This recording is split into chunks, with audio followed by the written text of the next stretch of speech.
Well, John Banaszak, I gave him a ribbing in the locker room. He didn't know about that sign hanging out there, and I was telling the players about it. And I said to Banaszak, boy, those are some kind of guys you loaf with. And he said, oh, they have to do anything. But in any event, Jack, the Saints are expected to run to the left today to try the same thing that the Chiefs did against the Steelers with considerable success last week. And it'll be a test for the Steelers' right side of their defense with Mel Blount still having a partial shoulder separation at right cornerback, but about 85% right. The Saints have won the toss, and the Steelers on defense will show L.C. Greenwood, Joe Green, John Banaszak, and Dwight White up front. Jack Ham, Jack Lambert, and Lauren Taves as the linebackers. Ron Johnson on the left side on the corner. Mel Blount on the right corner. Mike Wagner and Donnie Shell. The Saints will be receiving. They have on white shirts. They have the old gold helmets, black numerals, black pants, gold and white stripe. Now the Steelers in the black jerseys today, the gold pants, and the Steeler gold is a brighter gold, different type than worn by New Orleans. Steelers wear black helmets. So with the bright sun beaming down, temperature nearing 70 degrees, we're ready for football at Three Rivers, and Roy Girella will tee it up for the Pittsburgh Steelers. He'll kick off from left to right. And New Orleans will go down deep with Wes Chandler playing in the middle. Clarence Chapman will be to his left, and Rich Mauti, M-A-U-T-I, will be over to his right. New Orleans trying to build on a 3-game win streak. And the New Orleans club under Dick Nolan showing signs of life that John Mecom, the owner, has been looking for down there for 11 years. And they're beginning to find it under the tutelage of Nolan. Hank Stram, an outstanding coach, struck out at New Orleans. So Nolan will try to do it. He says that Mecom has given him full sway. They confer with each other. They talk a lot, but that he runs the football club. Wes Chandler deep for New Orleans. The ball teed up by Girella.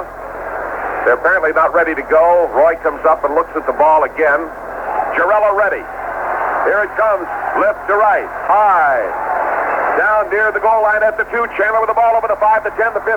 Swings right, comes to the 19, and is knocked down. Slowed down by Jack Delaplane. And then hit by 3 other Steelers. Headed up by Larry Anderson and the rookie Rick Moser. And that's good special teams work because Wes Chandler is one of the better kickoff return men in the National Football League. Fact of the matter is that he was averaging 24.1 yards per kickoff return coming in. That's nifty. Good enough to rank him 5th in the National Conference. But the Steelers stopped him. Nice play, Delaplane. Archie Manning is the quarterback. Chuck Muncie and Tony Galbraith are the running backs. They use a slot man to the left side. Tinker Owens and Ike Harris are their wideouts. Henry Childs plays the tight end position. Now they whip a man in motion out of the slot. Manning drops back, fakes to him, fires up to the 40-yard line. Owens takes it on a hook at the 40, and it's completed to the second-year man from Oklahoma. So Tinker Owens receives the pass, and Donnie Shell makes the tackle on him at the 39-yard line. They brought the man out of the slot in quick motion. That was Ike Harris. And Manning faked to him back deep and then flipped the pass upfield, so they have struck through the air for their first down. New Orleans comes right out firing and showing that they mean business. They're not going to just test the Steelers. They want to strike a little fear into them right away. This time the split end Owens is to the left. Harris is set up as a flanker to the right in a strong right formation. And the give is to Tony Galbraith, and he hits almost into the middle of the line, crossing the 40, out to about the 42.5-yard line. Play is blown dead with Jack Lambert down at the bottom of the pileup, along with Dwight White for the Pittsburgh Steelers. And we'll mark the ball at the 42. A gain of 3 yards for the Saints. They look at second down and 7 yards to go. J.T. Taylor, a rookie, plays at left tackle. Fred Sturt is at left guard. John Hill is the center. Dave LaFari, the right guard. Robert Woods is the right tackle in the interior line for the Saints. Archie Manning from Ole Miss, an 8-year veteran, is the quarterback. Manning fakes, goes back, is in trouble, and falls at the 39-yard line. A broken play, and Manning very alertly went down, covered by Dwight White of the Steelers. So the Saints are back behind the 40 again, and it's going to be third down and 10 yards to go. And I do think that Manning had it in mind to throw that football. Interestingly enough, Mel Blount at right corner back, playing Tinker Owens very tight on that play. Not dropping off because of the shoulder injury, but meaning business right up there on the line. Lawrence Taves is out of the ball game, and Tony Dungy is in as the fifth defensive back for the Steelers as they bunch their defense up front. A lot of men pulled up very tight. And Manning goes back. He wants to throw over that defense. He fires down the far side of the field, overthrows his target. That was Tinker Owens going down the far sideline inside the Pittsburgh 40-yard line with Frank Wagner across the way and Ron Johnson to cover the play. And the pass was overthrown and fell incomplete. That means that the Saints will give up the football now to the Steelers. And they go to Tom Blanchard, their punter, who averages 41.6 per kick on the season. And Blanchard will punt it right to left, standing back at his own 24-yard line as the Steelers put a single receiver downfield in T-Bell. Blanchard standing back there takes the snap. Here comes the rush. He barely gets it away, but he booms it. Bell backing up all the way back inside the 5 and watches the ball bounce into the end zone. So Blanchard kicks that one 60 yards from the line of scrimmage. A fantastic punt by Tom Blanchard, and the Steelers have the ball at their own 20. No score in the ball game. Timeout down in the field. We'll be right back. So we saw in that punt that Chaz Noll was tinkering, trying to get some more oomph into his punt returns. He did not have Randy Rudershan back deep. Instead, T. Bell, who smartly let that one go into the end zone. The Steelers at their own 20. Stallworth to the left. Swan to the right. Blyer and Harris are the running backs. Bradshaw, the quarterback, Grossman, the tight end, and to give us to Blyer, finds an opening through the middle, plows into some people, and comes up almost to the 24-yard line. And down at the bottom of the play, Joe Fetterspiel, the middle linebacker, along with Jim Merlo, the left side linebacker for the Saints. Steelers have John Kolb at left tackle, Sam Davis at left guard, Mike Webster at center, Jerry Mullins at right guard, and Ray Pinney playing the right tackle position in place of Larry Brown. Eloy Scrooms, Alex Price, Derlin Moore, and Joe Campbell in the front four for the Saints in that flex. The handoff is to Franco. He tests the flex over the 25 out to the 27-yard line. Harris, the ball carrier, and again Fetterspiel, the middle linebacker, and the 7-year veteran from Kentucky is at the bottom of the play. It's going to be third down and 3 yards to go for the Steelers at their own 27. The Steelers have begun typically in 9 of their 10 ball games. They've started out on their first play from scrimmage with the run. They've been fairly successful. They did it again today. Harris needs 30 yards today to reach 7,000 career yards running. He has 675 on the season, third in the AFC. Bradshaw calling the signals, goes straight back in the pocket, sets up, fires downfield, and hits his target. Stallworth at the 47 over the 50, fights his way down to the Saints 45 and goes down to the 44-yard line. Ray Brown had the best hold on him, got help from Jim Merlo as Johnny Stallworth came on a slant across and took the ball and galloped into New Orleans territory. And the play starting down at the 27-yard line, covered 23 yards plus 6, 29 yards downfield. Well, Tommy Myers, the free safety, was playing Stallworth too tight so that when Stallworth caught the ball, he was able to quickly move out ahead of Myers and tack on good yardage. Stallworth gets his 25th catch of the season. Handoff to Harris over the right side, cuts back to the left, goes to the 40. Takes an official down with him at the 35-yard line as he is tackled by the free safety, Tom Myers. And they advance the ball nicely. 9 yards against the Saints defense. Merlo, Fetterspiel, and Pat Hughes are the linebackers. Clarence Chapman is on the left corner. Maurice Spencer on the right corner. The strong safety is Ray Brown. And the free safety, Tom Myers. Myers, you may remember, is a 7-year veteran from Syracuse. Swan to the right. Stallworth to the left. Bradshaw calls the signals. Bradshaw to Blyer. He goes right to the middle, flag on the play as he gallops down over the 30 and takes the ball down to the New Orleans 26-yard line. Merlo and Brown made the stop. And the Steelers are called for holding, so New Orleans will take a 10-yard penalty against the Steelers. That's a tough break because they're eating them up down the middle. Yeah, it looks like they were finding the gaps in that flex, finding people standing still and whipping on through there, but the penalty hurts. So the ball is marched back. Hold up. Number 52, offense, second down. I believe the call, he said Mike Webster, but you heard it out there, and the ball is moved back to the 45-yard line. I believe he said 52. Second down and 11 yards to go. Wideouts both ways for the Steelers.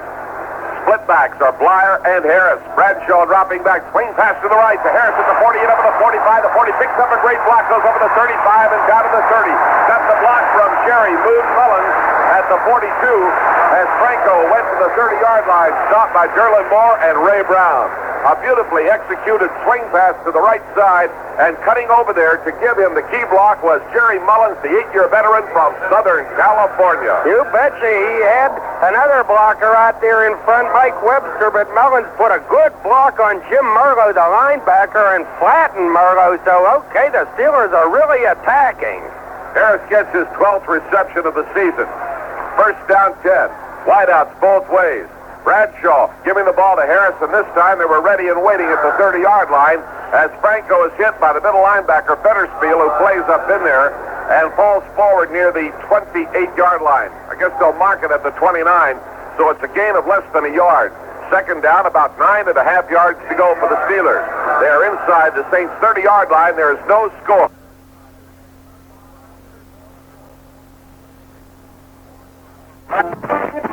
Before 28-7. Swan to the right, Stallworth to the left. Bradshaw looks over that defense. 4 down linemen. Handoff goes to Harris over the left side. He is running over the 25, the 20, and inside to the 18-yard line. Ray Brown finally got a grip on him. Now you see the blocking opening up the holes, and that time a gaping escape route for Harris as he took no time at all to get in there and then found his way down over the 20 and onto the 18-yard line. The Steelers have their third first down of the afternoon. Mike Webster goes over the football. Swan is a flanker to the right. That's the near side. Stallworth is split left. The running backs are set close. The handoff is to Franco, and Franco comes through the middle and down over the 15. He'll take it to the 13-yard line before Joe Fetterspiel manages to pull him down to the artificial turf of Three Rivers Stadium. And the Steelers are knocking at the door at the Saints' 13-yard line. Harris picks up 5 solid yards. Second down and 5 yards to go. And that time the Saints got out of their flex. They put their defensive linemen right up front, but the Steeler offensive line got off the ball good and moved them out of there. This time they have a backer pulled up on the left side defensively. Bradshaw moves Harris over a couple of steps. He's just become the 7th player, Harris, in pro football history to reach the 7,000 yards mark. He's done that, and they hand it off to him, and he cracked all the way down to the 10-yard line. Pat Hughes made the stop. Harris has 7,000 yards career rushes. The ball is between the 10 and 11-yard line, and the crowd is standing and applauding Franco Harris. And Lynn Swan, coming out of the ball game, turns and applauds him. Swan and Stallworth come out. Steve Corson goes in.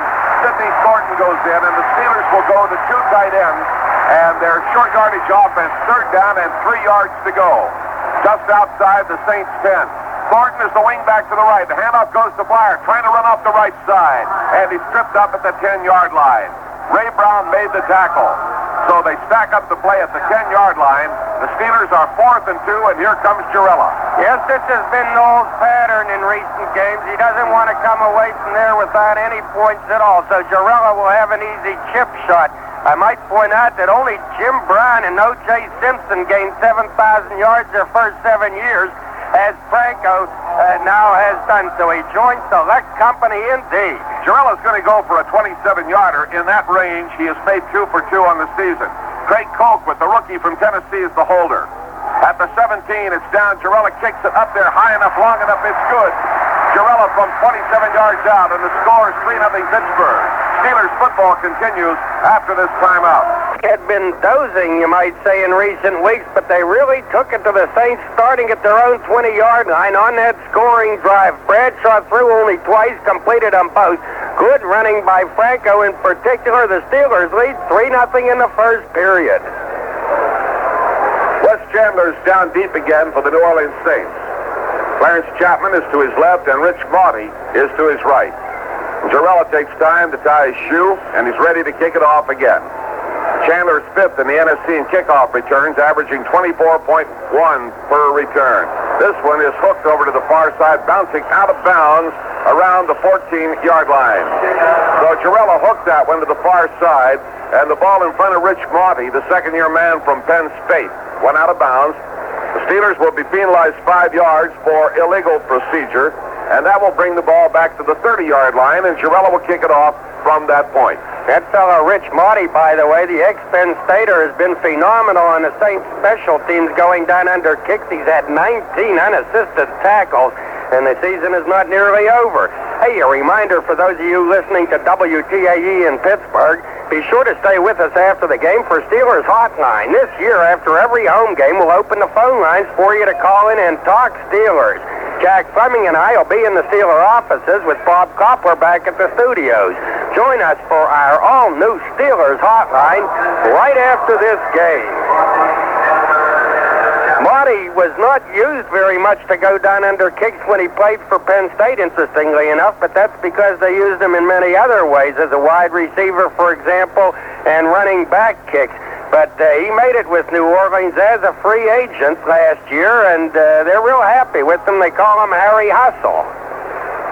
Down below in the Steeler bench area in his street clothes, Larry Brown having some intense conversation with Ray Penny and John Kolb. Here is squib kick coming down, bouncing inside the 15. Tough to handle, back inside the 10. Clarence Chapman picks it up. Coming up over the 15. Cuts to his left. And a tackle is missed by Tony Dungy, and then he is caught and brought down. Mike Wagner had him high, and Larry Anderson had him low, and T. Bell was down there, and they were wrestling the man around. So Girella did not have a picturesque kick, but that's one of the toughest that there is to handle. The return is only to the 18-yard line, so once again, the Steeler coverage was excellent. Yes, and that guy might have broke it to the sideline were it not for the tackle that Dungy almost made. He did get a piece of him, however, and it was a nifty play by Dungy, and then T. Bell got him by the wrist and twirled him around till finally he was stopped. Tinker Owens sets up wide to the left as the split end. The flanker to the right is Ike Harris. The split backs are wide as Archie Manning calls the signals. Manning turns, there's nobody there to hand off to. A broken play again. He wheels forward to the right and is brought down. Archie Manning turned around to issue the handoff to somebody, and nobody was there. Jack Ham covered him at the 19-yard line along with L.C. Greenwood. So you saw him wheel. He had his back set out wide, the split back. And when he turned, there was nobody there. What a feeling that must be. You look around, you want company, and you're all alone. Mel Blount, playing the right corner for the Steelers, comes out wide to the right. To cover Ike Harris, he gives him about 10 yards. In the meantime, Johnson is covering Owens head-to-head at the far side of the field as Manning on the draw hands the ball off, and that is Tony Galbraith going off the right side across the 20 and up to the 23-yard line with Jack Lambert and Jack Ham teaming up on the stop. They'll mark the ball at the 22.5-yard line. The Saints look at 3rd down 6. And by the way, we haven't mentioned it, but although we have a beautiful day, Pittsburgh has had an inversion problem, an air pollution problem, and some of the coaches I spoke to thought that as this game wears along, it may be a problem for the ball players.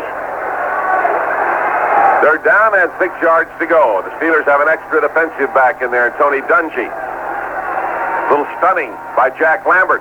And the handoff is given to Chuck Muncie. Muncie running to the left, caught at the 25 and ridden down at the 28-yard line.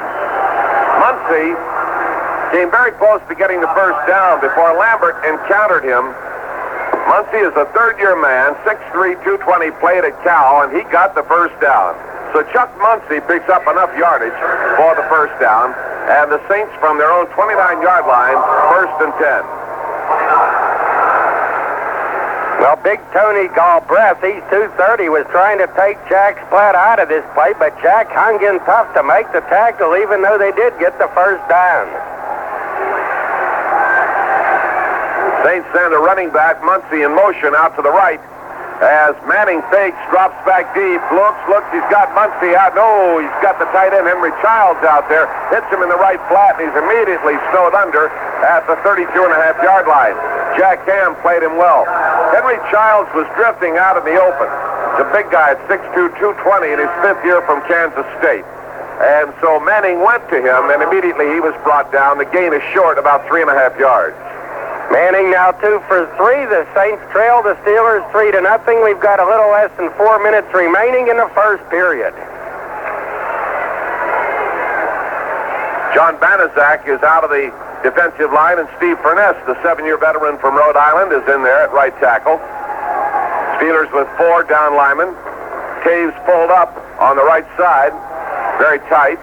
And Manning dropping straight back, pumps once, and then flips it downfield. There is Muncie over the 50 to the 45, the 40, and down to the Pittsburgh 35-yard line. Muncie, a step beyond Jack Lambert, pulled in a nicely thrown pass by Archie Manning. And the big guy from Uniontown carries it to the Steeler 35-yard line. First down, 10, New Orleans. Yes, he got in behind Jack Ham. The Steelers had Lauren Taves working a delayed blitz on that play, leaving themselves perhaps a little short-handed in the secondary. But at any rate, it's a big play for the Saints. They're at the Steelers' 35-yard line, and they've got the offense that they can do something. They've got those big running backs and a good quarterback. Only the 10th catch of the year for Muncie. Galbraith is their leading receiver with 45 on the season, placing him high in the NFC. Pitch out to the left side. Muncie with a blocker. Cuts over the left side of the line across the 35 and drives down to the 30-yard line, where Mike Wagner is responsible for bringing him down. Good blocking. Well-executed play with Muncie, the ball carrier. Muncie goes 6'3", 220. And the ball is just shy of the 30-yard line. It's going to be second down and a long 5 yards to go for the New Orleans Saints, who trail 3-0 against the Steelers. Chuck Muncie, of course, a #1 draft pick, now in his 3rd year, played for California after leaving Uniontown, PA. Tinker Owens and Ike Harris are the wideouts. They're in the I formation, putting Muncie at the top of the I for New Orleans to give to Muncie. Cuts into the center of the line, angles right, and goes down to the 27-yard line. Needed the 25 for a first down. Joe Green and L.C. Greenwood shoulder to shoulder at the bottom of the play for the Steelers. Greenwood now in his 10th year from Arkansas A&M. Green in his 10th season from North Texas State. They spot the ball at the 26.5-yard line. 3rd down, 1.5 yards to go. As Tinker Owens leaves the field, and Larry Hardy, a rookie from Jackson State, comes on as the second tight end. They set their wingback up to the right side. Short yardage formation for New Orleans with 2 tight ends. And the give is to Tony Galbraith. And he's fighting, trying to get the first down, and he may have it at the 25-yard line. It is a first down for New Orleans, number 4 in the ball game for the Saints. Joe Green and Jack Lambert make the tackle. And Lauren Taves made a heck of an attempt to stop that play short of the sticks. He was battling blockers furiously, but they drove him back just enough that he was able to make the sticks. So here are the Saints at the 25-yard line of the Steelers. They started, well, back at their 18. First down, 10 yards to go at the 25-yard line. They move right to left. We're in the first quarter at Three River Stadium. Out of the I formation, the give to the inside back, Galbraith. Over the 25, straight ahead to the 23-yard line. Joe Green and L.C. Green. L.C. Greenwood and Joe Green at the bottom of the play. Ball is marked at the 23.5-yard line. Greenwood, Green, Furness, and White play the front 4. Ham, Lambert, and Taves are the backers. Johnson and Blunt on the corners. Wagner and Shell are the safeties. And as New Orleans comes to the line of scrimmage with John Hill going over the football, they bring Ike Harris to the left and send Tinker Owens out to the right, and the gun sounds the end of the first quarter. We're at the end of the first quarter of the ball game. The score, Pittsburgh 3, New Orleans 0. Well, we've seen some good offensive football by both teams in the first quarter, even though it ended with only 3 points up on the board, those 3 getting there via the Roy Jarrella field goal. Nonetheless, both teams have shown an ability to move the football. The Saints have driven from their 18-yard line to the Steelers' 23, where they'll have second down and 9. The big play was Archie Manning throwing to Chuck Muncie, a pass good for 32 yards. So the Saints are making serious trouble for the Steelers at this point in the ball game as we begin the second period. Ball is at the 23-yard line. Second down and 8 yards to go. Ike Harris to the left. Tinker Owens to the right. The Saints now move left to right. Start of the second period. Archie Manning, 8-year veteran from Ole Miss, is the quarterback. Manning stops short in the pocket. Flips one downfield. Up in the air. Jack Lambert intercepts at the 16. Comes over the 20 and down at the 21-yard line. He was going short right down the middle to Henry Childs, the tight end. And Lambert went up in the air high and pulled that one in. like a limber, light wide receiver. Lambert went up and intercepted and gets his second interception of the season, and the Steelers get it back at the 21-yard line. We'll be right back. Your Steelerland Chrysler Plymouth dealer. Well, on second and long, Archie Manning put the ball in the crowd over the middle. Not only was Lambert there, Lauren Taves was behind Lambert. Lambert made a leaping interception. The Steelers now taking over at their 21-yard line. Terry Bradshaw at the controls. Play action fake to Franco. Bradshaw's chased out of the pocket, running with the football to the right over the 20, the 25, and goes down at the 26-yard line. As the tackle is made by Jim Merlo and Joe Fetterspiel, and a penalty marker is going down. Fetterspiel is going to be called for a late hit on Bradshaw. They are protecting the quarterbacks very stringently this year.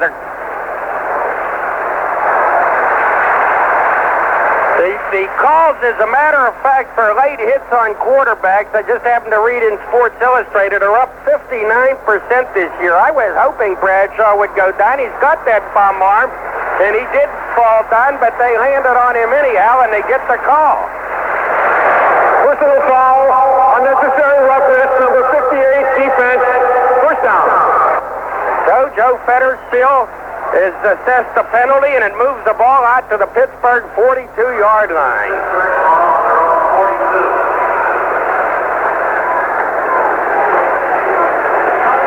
Steelers are back at the line of scrimmage at the 42.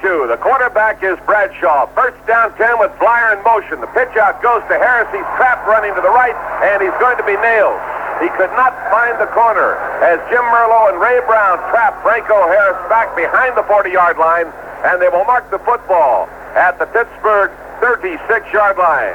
A loss of 5 yards on the play. We'll be back after this pause on the Steelers Football Network.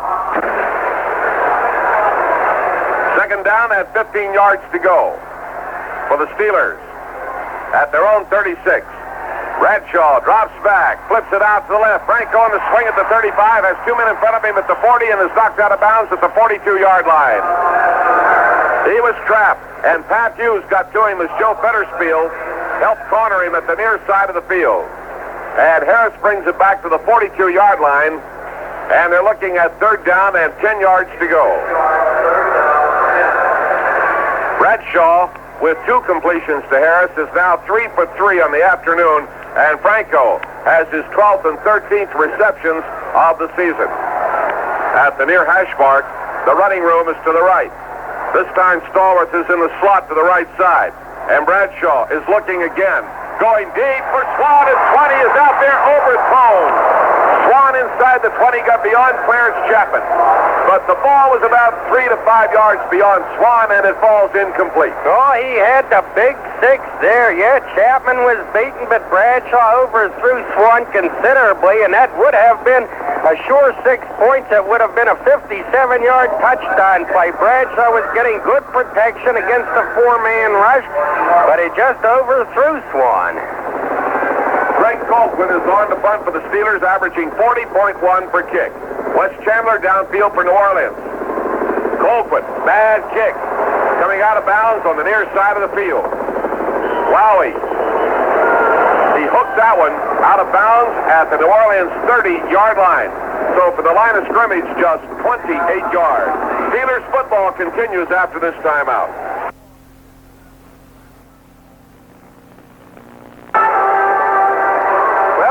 Punt by Colquitt. The snap seemed to take him about a half stride off to his left, but I don't think it was any serious problem. He was not under a strong rush, and he seemed to be, perhaps because the snap moved him left, but he seemed to be trying to angle that kick to the sideline, even though he had plenty of punting room. Perhaps they are doing that today to try to avoid specific kick return people, but in any event, he got it off badly, much too much to the sideline, and so the Saints take over after that 21-yard punt by Craig Coldcut at their own 30-yard line, and that was a baloney of a kick. Oh, my goodness. Boy, you are developing into rare form this afternoon. We need to get the ball back again. Manning at his own 30, wideouts both ways. Over came L.C. Greenwood and made contact with the Saints Robert Woods. And let's see what the ruling will be. Calling it against the Steelers, so that will cost 5 yards. Encroachment is the terminology. That means he made contact. You're not supposed to come over and touch that guy. Head of the staff. Second down, first down and 1. First down and 5. I'm getting myself confused. First down and 5. That's what it is. I like to see that every now and then. That tells you that that man in his 10th year is eager for the contact. He had something in mind on that play. Let's watch him this time. Let's go on the other way. The pitch out to Muncie. Running turns the corner at the 35 and is brought down at the 39-yard line by Lauren Taves. Underneath that is Lambert. So they were both there, and you'll mark the ball at the 39-yard line, and it's second down 1. Well, that was good pursuit by Taves and Lambert because Mel Blunt, who was trying to make the tackle to the outside, had his hands full with a guard named Dave Gaffari, who simply goes 6'7", 280. This club has some big linemen. Second down 1. Wing back, close on the right side, split end out to the left. And the handoff is to Galbraith. And he makes it over the 40 to the 41-yard line for the first down. Jack Lambert in the middle with L.C. Greenwood to tangle up the runner. New Orleans has now picked up its 5th first down to pass the Steelers in that department 5-4. As suspected, this is a tough football team. Yeah, their statistics are misleading because offensively, for example, the Saints don't rank high. In fact, they rank pretty low in the National Conference. But you know that they can move that football. You know they have a Galbraith, a Muncie, and a Manning. Tinker Owens wide left, and Ike Harris is in the slot to the left side. They run out of the eye. Muncie is at the top of the eye. He steps over to the left now. Manning on the long count gives it to Galbraith, and Tony comes up the middle over the 45, eats up people to the 47-yard line, and Joe Green is down at the bottom of the play. Tony Galbraith, third-year man, 6'1", 230, from the University of Missouri. Comes out of a fabled football pass in the Big 8 Conference. He picked up 7 yards on that carry. And the Saints have not run as much to their left as the Steelers and many of us had expected them to. Actually, they've been punching it up the middle fairly well, although a couple of plays ago we did see them make good yardage on the sweep. Wideouts both ways. That brings Harris to the near side, and Owen split to the far side, and they give us to Muncie. And Muncie started right, headed into the center, and he ran into Jack Lambert, among others. Lambert was up high, and Joe Green was down low, and he is stopped short of a first down. Mark the ball at the 48-yard line, 3rd and 2. That was just a classic splat. Jack Splat landed on him. Wow. Somewhere during the past week, on your talk show, people were questioning Lambert's intensity. I've never seen that intensity vary. He's been hurt a little for several weeks. Lambert is perched right up in the middle. The other linebackers are up close. And here is Muncie, tied up running to the right, but he gave it a great effort, and he may have the first down. It's going to be very close. Chuck Muncie stopped by Lambert and Shell. And to Muncie's credit, he gave it a great effort, and he's not going to get it. He'll miss it by about a foot as the nose of the football is at the 50. And it is 4th down, less than a yard to go as they bring on their punter, Tom Blanchard. Blanchard, in his first punt this afternoon, got off a 60-yarder. He's going to be confined now to a 50-yard maximum. The line of scrimmage is at the 50, and probably he'll go for a corner with Rudershan downfield along with T. Bell for the Steelers. The punt will carry left to right. Pittsburgh with 9 men up front. Blanchard at his own 35, standing, waiting for the football. They do not put a rush on him, and his kick is bad. Off his foot, wobbly, coming out of bounds on the near side. So Blanchard gets one off the right side of his foot, and it wobbles over and comes out of bounds on the near side of the field, around the 25-yard line, a 25-yard punt. We'll be right back. That's Brewing Company, Milwaukee and other cities. Steelers call for an illegal cut. 5-yard penalty for New Orleans. Moves the ball to the 45, first down 10. Manning has them back at the line of scrimmage. He's back and looking. Flips it out to the left. Muncy pulls it in at the 42, over the 40, down to the 35, angling toward the sideline. Brought down at the Steelers' 37-yard line. Chuck Muncy firing out of the backfield to the left, taking the pass. Lambert is over there along with Blunt and Mike Wagner to make the stop. They mark the ball at the 32-yard line. First down, New Orleans. So that was a big penalty against Rick Mosier, the Steeler rookie, because the Steelers would have had the ball at their own 25 after a poor punt. Instead, the Saints drive keeps moving. Muncy has picked up his 11th reception of the season. New Orleans at the Steelers' 32-yard line. Wideouts to both sides. Manning is back, looking right, then going down the middle, drilling the ball. Flag on the play. It's incomplete at the 30-yard line. Penalty marker is down. They're going to assess a call here, and the initial call is holding against New Orleans. Well, the referee today is Jerry Markbright, by the way. We haven't had a lot of penalties in this ball game, but they're picking up now, and this one will help the Steelers. They were gaming on that play coming at Manning, and perhaps somebody under pressure decided that the only way he was going to stop them was to hold. We'll see just who that somebody is in a moment. You'll get the referee's call. Holding, number 68, offense, first down. So it was Fred Sturt, the big guard for the New Orleans Saints, who is playing today against John Banaszak. First down and 20 yards to go for New Orleans, trailing 3-0 in the ball game. We're in the second quarter with 9:28 to play. Manning calling the signals for New Orleans. Long count. Now Manning goes back deep, cocks his arm and lets one fly downfield. Open man at the 20-yard line. Hooking, Ike Harris pulls it in and immediately is covered by Jack Ham as he went down on the turf. Good for a first down at the Pittsburgh 20-yard line, and Ike Harris was the target. And a small correction, I said that Sturt was playing against Banaszak, but at the moment, Steve Furness has been in there at right tackle for the Steelers. The receiver on that play, Ike Harris, was pretty well open, and Manning hit him nicely. So the Saints are at the Steelers' 20. They caught the Steelers at a blitz. When you look down there, all of a sudden, Harris is open at the 20-yard line. So it is first down, 10 for New Orleans. Clock turning with 8:50 to play in the second period. Manning has his club at the 20. Manning gives it off to Galbraith, and Galbraith through the middle will get about 3 yards. Joe Green is down at the bottom with L.C. Greenwood on the tackle, and they mark the ball at the 17.5-yard line. Second down, 7.5 yards to go for New Orleans. Greenwood, Green, Furness is back in there. Banaszak had re-entered the game, but Furness is in now. White in the front four. Ham, Lambert, Taves, Johnson and Blunt on the corners. Wagner and Shell of the safeties. Head-to-head coverage for the wideouts. Wide set in the backfield.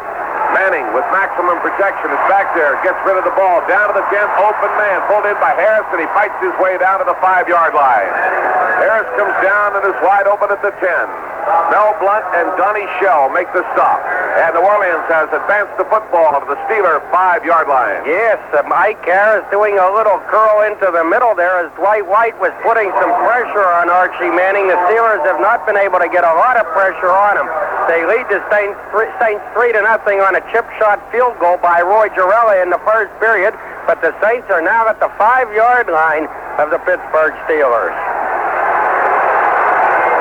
Henry Childs and Larry Hardy are both in there as tight ends.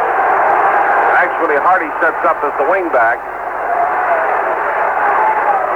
Handoff taken by Muncy. Running to the left, he is Dale. Muncy brought down on the far side by Jack Lambert. And a loss on the play of maybe a yard, half yard. So it is second down, 5.5 yards to go. They line up in that two tight end situation. Robert Woods was on the right, and Henry Childs was on the left, and Larry Hardy was the wingback. Now let's see how they do it. This time, they're sending Hardy to the left side. Rich Maudie is the wingback, set on the right side. And they have two bona fide tight ends in there. Manning rolling to the right. throwing into the end zone, caught for a touchdown. Rich Motti from Penn State beating Ron Johnson, coming down and across from the far side to the near side in the end zone, and Motti came up with the ball and held it triumphantly in the air, and the Saints are on the board with the first touchdown of the ball game. And so, again, the penalty against Rick Mosier on the New Orleans punt from midfield turns out to be very costly indeed. It brought the punt back. The Saints resumed their drive. They've scored. They're now ahead 6-3. Then about to attempt the extra point. Only the third catch of the season for Motti, but his second TD catch. Rich Zarro will try for the point after. 5-year man from Harvard. Kicks. It is up there. It is good. New Orleans has taken a 7-3 lead over the Steelers, and Steelers football continues after this timeout. Say over a network encompassing parts of Pennsylvania, West Virginia, Maryland, Ohio, and we have readings for our listeners today on WVAM in Altoona, WAKM Bedford, WNCC Barnesboro, PA. Steve Mickemeyer is the kicker, not Zarro, who was dropped. Mickemeyer gets it down to the 15, and here comes Anderson over the 20, the 25, the 30, up to the 35, battles his way to the 38-yard line, and Mickemeyer makes the tackle. Short kickoff. Larry Anderson on the return, back to the 38-yard line of the Steelers. First down, 10 yards to go. Anderson, the rookie from Louisiana Tech. So a run back of a little better than 20 yards. Anderson broke 2 tackles along the way. Lynn Swan sets up to the right and John Stallworth to the left. Stallworth is the flanker. And the give is to Blyer inside, right through the middle, over the 40 and up to the 44-yard line. Don Reese and Jim Merlo team up on the stop for the New Orleans Saints. Alois Grooms in the forward wall is a 4-year veteran from Tennessee Tech. Alex Price in his 6th year, Alcorn State. Derlin Moore, 6-year veteran from Oklahoma. And Don Reese, playing now defensive right end, is a 4-year man from Jackson State. Merlo, Fetterspiel, and Hughes are the linebackers. Chapman and Spencer on the corners. Brown and Myers are the safeties. Second down 4 for the Steelers. Trailing 7-3. The give is to Blyer, and Blyer comes through the middle over the 45. They grab him around the shoulders and bring him down at the 49-yard line. Don Reese reacting on that play, and Tom Myers helping out. A first down for the Steelers. They're 5th in the ball game, and the ball is just shy of the 50.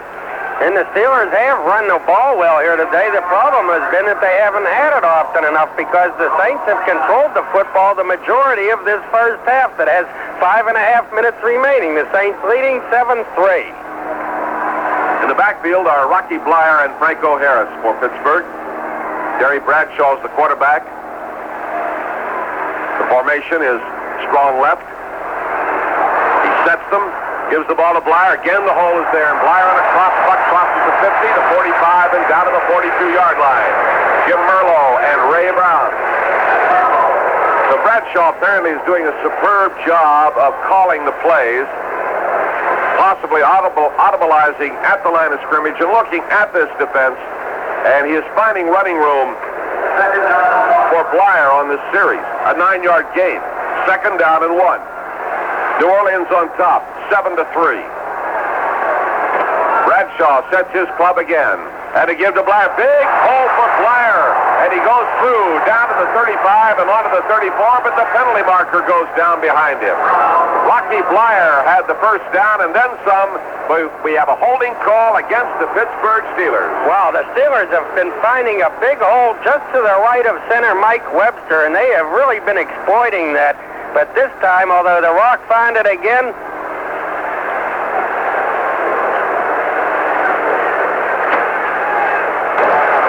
illegal use of the hands, number 52, offense, second down. Mike Webster is called for the second time today for holding, and maybe that's why they were finding the good hole to the right of Mike Webster. Ball is back at the 49-yard line. Second down, 10.5 yards to go. Terry Bradshaw gives the ball to Blyer. Blyer breaks the tackle at the line of scrimmage, crosses through there again, goes down over the 45 and onto the 44-yard line. See Ray Penny standing up and then looking around to see if there were any flags behind him. Fetterspiel made the tackle, and they bring it right back to the New Orleans 44-yard line, where it's going to be third down, about 3.5 yards to go. The Steelers have 4:05 remaining in the first half. They trail 7-3, and they come out of the huddle with Stallworth wide left to the near side, and Swan in that left slot. They have not thrown to Swan except once deep, and he was overthrown on a touchdown try, a long bomb. Bradshaw drops back. Bradshaw drilling the ball out to the 38-yard line to Blyer, and Blyer scampers down over the 35 and is knocked down at the 34 by Fetterspiel and Hughes. Blyer down low took that pass. He actually didn't scamper. He more or less stumbled, kept his balance, and got the ball to the 34.5-yard line for a first down. Yes, nice play by the whole team, because Bradshaw got real good protection against what was a pretty brisk rush, and then he got Rocky isolated on the linebacker, Fetterspiel, and it's the first down. Rocky's 10th catch of the season.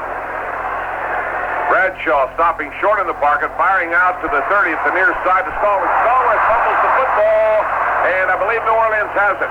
He caught the pass, was hit, lost the football, and the Saints come up with it. The hit was made by the cornerback, Maurice Spencer.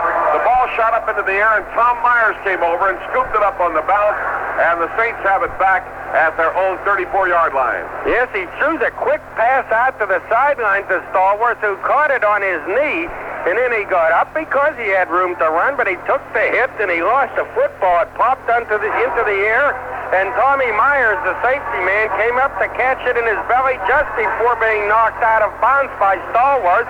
And there was no question about it. It was a good call by the officials.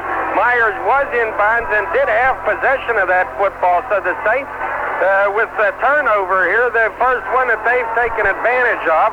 The Steelers had an interception earlier in the game to stop a New Orleans drive that had gone deep into Steeler territory. But the Saints back with the football now, and they have been tough when they've had that football. They've been able to control it. We've got 3 minutes left in the first half. The Saints leading 7-3. The Steelers drove downfield the first time they had the football in the first quarter, drove from their own 20 to within easy distance for Roy Girella, who on a 4th and 2 play kicked a 27-yard field goal. Then the Saints threatened and went clear down to the Steelers' 23, where Manning threw it into a crowd, which is unlike him. He'd thrown only 7 interceptions coming into this football game, but he did throw it into the crowd down the middle, and Jack Lambert picked it off to stop that drive. But then the Saints came right back, and though they had to give up the football on a punt, they got it right back because Rick Mosier, the Steeler rookie, was called for an illegal cut on that kick, so they were given the 5-yard penalty that gave the Saints a first down, and they kept going, and they went into score, and they lead 7-3, and they have the ball again now at their 34-yard line. 3:07 left in the half. First down, 10 Saints. They move left to right at their own 34-yard line. Galbraith and Muncie are the running backs. And on a delay, Galbraith runs to the right, and he goes nowhere. Lambert comes through to get him at the 30-yard line. Lambert firing up there. Now we have LC down on the ground, and the official standing right on top of him, talking with him as he gets up. The conversation continues momentarily. About a 4-yard loss on the play, second down and 14 on the aborted run to the right side. Mike Strawn is in the ball game, a 4-year veteran from Iowa State, replacing Chuck Muncie. Strawn is in the backfield. The quarterback is Archie Manning. Manning goes to Strawn on a swing pass to the left over the 30, the 35, and he drives to the 40. He goes on to the 42-yard line. Jack Ham and Jack Lambert, check that. Jack Ham over there to make the tackle along with Lauren Taves at the 42-yard line, and the penalty marker has gone down, and we'll get the initial call, see exactly what they're going to do. Ball has been advanced to the 42-yard line.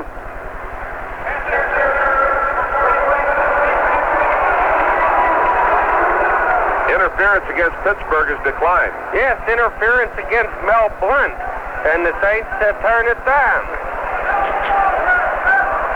Now there's continued discussion down on the field with It was defensive pass interference. Interference foul, 47, accepted. First down. Well, they say now that it is the same call, except if the Saints accept it, which makes a little more sense, and it gives them a first down at their own 39-yard line. So Mel Blount was caught trying to slow down the receiver in some fashion, and the Saints with another first down at their 39. It's an interesting call because he was out there all alone. Must have been another receiver. Not the man who took the pass, because he was all alone on the swing to the left side. Manning looks at a stacked defense up front. They're trying to get to him. He's back there. He fires the pass, and there's his man pulling it in, coming to the near side of the field. Ike Harris takes it at the Pittsburgh 38. Down and out to the sideline, outside of Ron Johnson and Donnie Shell. And Harris pulls it in at the Pittsburgh 38 for another first down. And Archie Manning is hot. He's 8 for 10. He's thrown one interception. And the Saints that time finding the seam of the zone. The receiver getting in behind Johnson and in front of Donnie Shell. And the Saints have shown here today that no, sir, you can't take them lightly. They've won 5 games, which is as many as they've ever won in their history. Harris has caught 3 passes today. First down 10. Manning flips the ball off to Strawn, running to the left, crosses the line of scrimmage and goes inside the 35 to the 34. Jack Lambert makes the tackle at the 34-yard line. The New Orleans Saints are leading 7-3. We have the 2-minute warning timeout on the field. We'll be right back. Gotta meet the morning train. Gotta rush to catch my plane. Gotta stop this package off, but first I've gotta stop at golf. People are trying to beat up more than a million a day. Keep their lives moving on by making a stop along the way. Let's go, the stop that keeps America going. Now we've got a brand new reason for you to stop at Gulf. New Gulf Pride Multi-G. A motor oil so good you change it only once a year or after 15,000 miles, whichever comes first. This remarkable motor oil has been tested in nearly 1 million miles of actual driving. The results show Gulf Pride Multi-G protects your engine for 15,000 miles. And for most car owners, that's a year or more. Save yourself time, money, and inconvenience. Change to new Gulf Pride Multi-G, the once-a-year oil change from Gulf.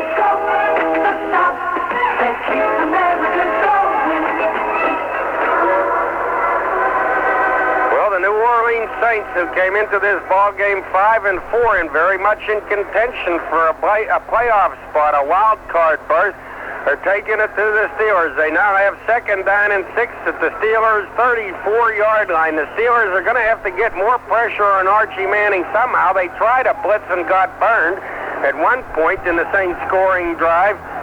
But they've got to figure out some way to get to that guy. 2nd down for the Saints. Long 5 yards to go at the 34-yard line. Man in the slot right goes in motion to the left. That's Ike Harris, and the handoff goes to Strawn, running to the left, turns the corner, and then runs into the arms of Mel Blount and goes down at the 33-yard line. Sweeping left, turning the corner. Blount was there and waiting at the 33-yard line. So they're looking at 3rd down and about 4 yards to go. And the Saints line up very quickly. Clock is turned down to 1:36. Saints in Steeler territory. Archie Manning goes into his cadence. Manning drops back. Manning is deep, drills it down the middle. It's caught at the 22-yard line. Brilliantly thrown pass, and the tight end, Henry Childs, hooked and came back a little on it. Taves and Lambert brought him down. Market at the 22-yard line. First down 10. And Manning has been successful throwing down the middle on those short ones, those medium-range passes, I should say. And he's also been successful throwing to the right side now and then, which gives you the idea that he may continue to work on Ron Johnson, who thus far has had a heck of a rookie year, but today may be a Manning target. Let's pause now for station identification. WVAM FM Altoona, Country FM 100, your exclusive Steeler football station.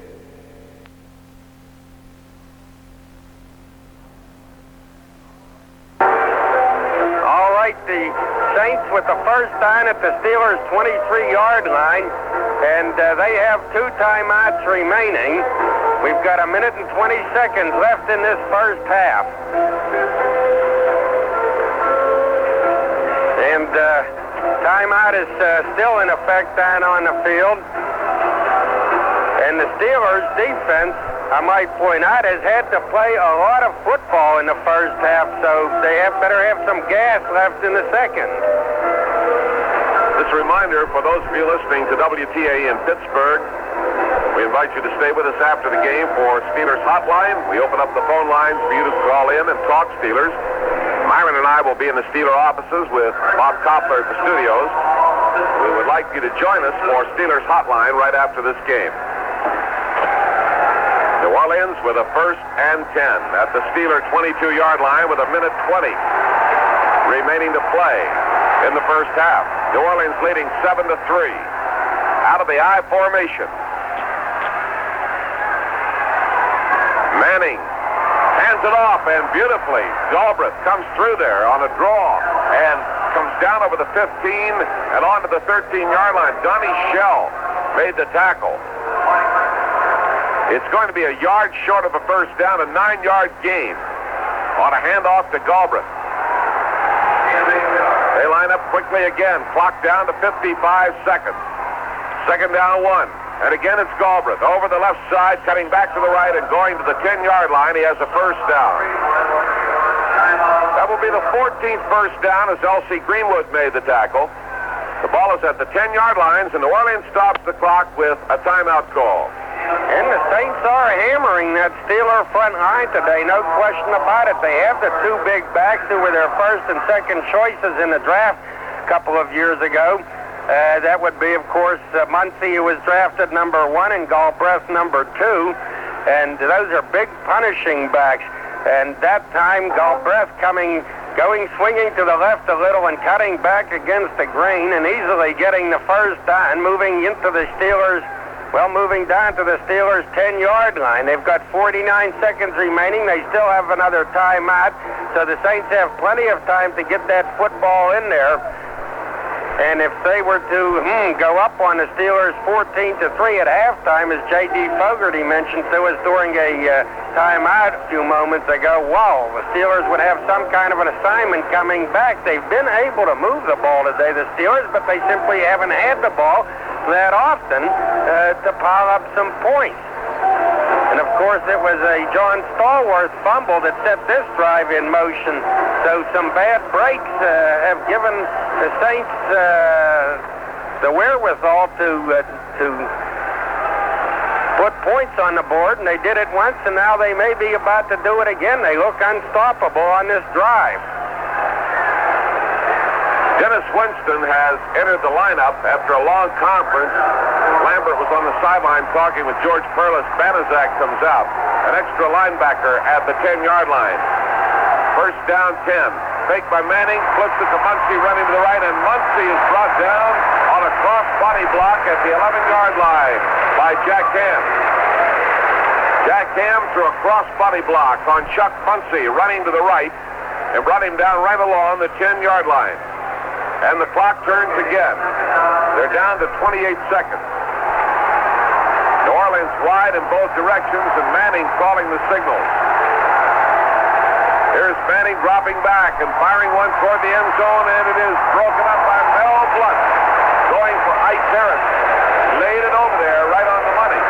And Blunt went up in the air and broke it up with 16 seconds remaining. It was an alley-oop pass that the Saints are fond of, where Manning just lobs it high in the air, and Ike Harris, who was a rangy 6'3", tries to out-jump his man. I would have thought they might have tried it against Ron Johnson on the other side, because Johnson is short and Blunt is a big, rangy guy who, just like Harris, is 6'3", and Blunt, he got his hand in there in the nick of time. It was almost successful. Archie didn't see was Henry Childs, the tight end, who was wide open on the play. Head-to-head coverage for the wideout. 16 seconds. Clock starts on the snap. Manning lobs one in there again, and it is no good. Wes Chandler went up in the air over Ron Johnson, the Steeler rookie, defensive back. A penalty marker is down on the play. An offside call against the Steelers. An offside call against the Steelers will take the ball to the 5-yard line and give them the third down play over again, now with 12 seconds showing. I believe that's 12. It is 12 on that clock. Well, it hurts. Encroachment foul, number 75, defense, third down. Joe Green offside. Joe Green called for encroachment, so the Saints have one more chance to get the touchdown. If they don't get it here, they'll probably take the field goal. I'm quite sure they would. Saints very wide both ways. Manning from the 5-yard line. Back, looking, now running. Ball knocked loose. Down on the turf. He was hit. He fumbled it, recovered for the Steelers.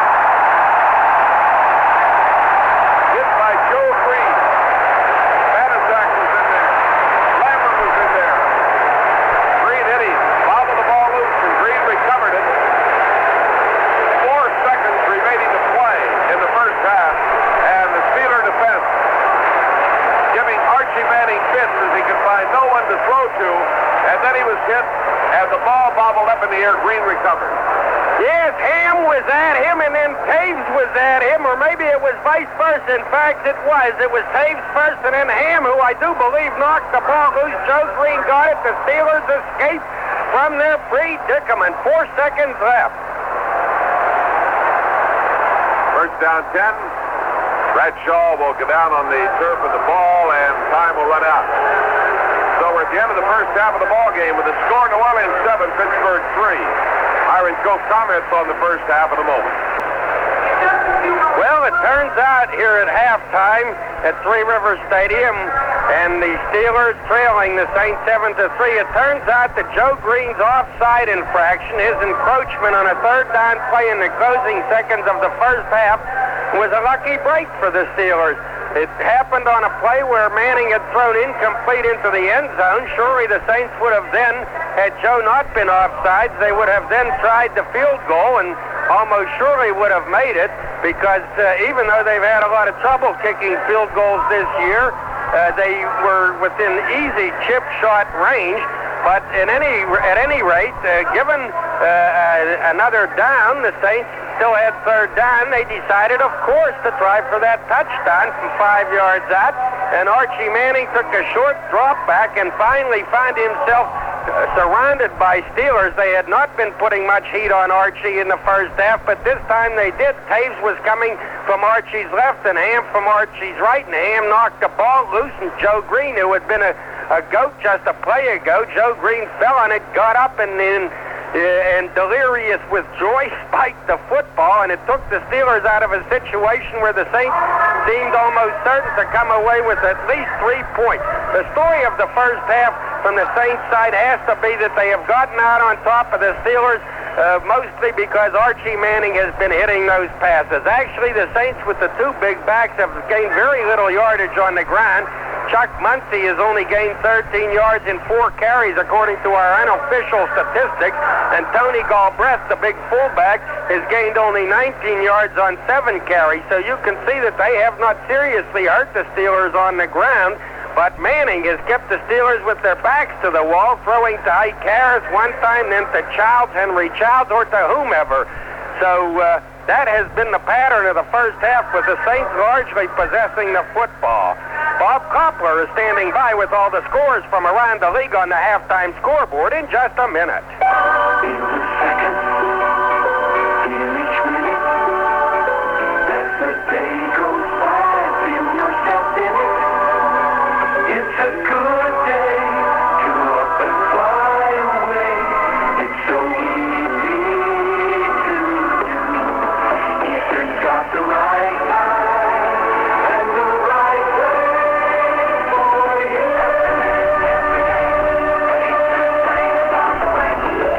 place for you is in Florida, Eastern Airlines has the right time for you. Eastern gives you the only non-stops to Orlando, home of Walt Disney World Vacation Kingdom. We also have non-stop service every day to Miami, Fort Lauderdale, and Tampa, St. Petersburg. And remember, with Eastern Super Savers, you can't go for a lower airfare. For reservations and fare requirements, call your travel agent or Eastern.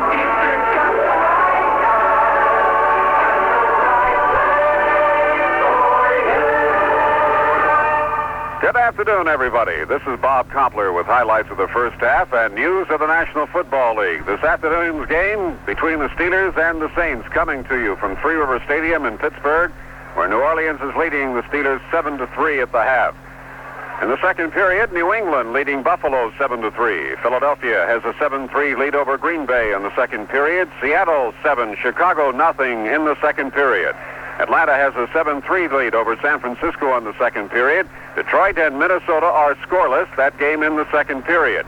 And St. Louis has gone ahead of the New York Giants 14-0 in the second period. This is Bob Kompler. We're at halftime of the Steelers-Saints game with a score. New Orleans 7, Pittsburgh 3. I'll be right back. For all we've shared, the good times and the laughter, after all that we've been through, no other beer will do. But I'm Decker.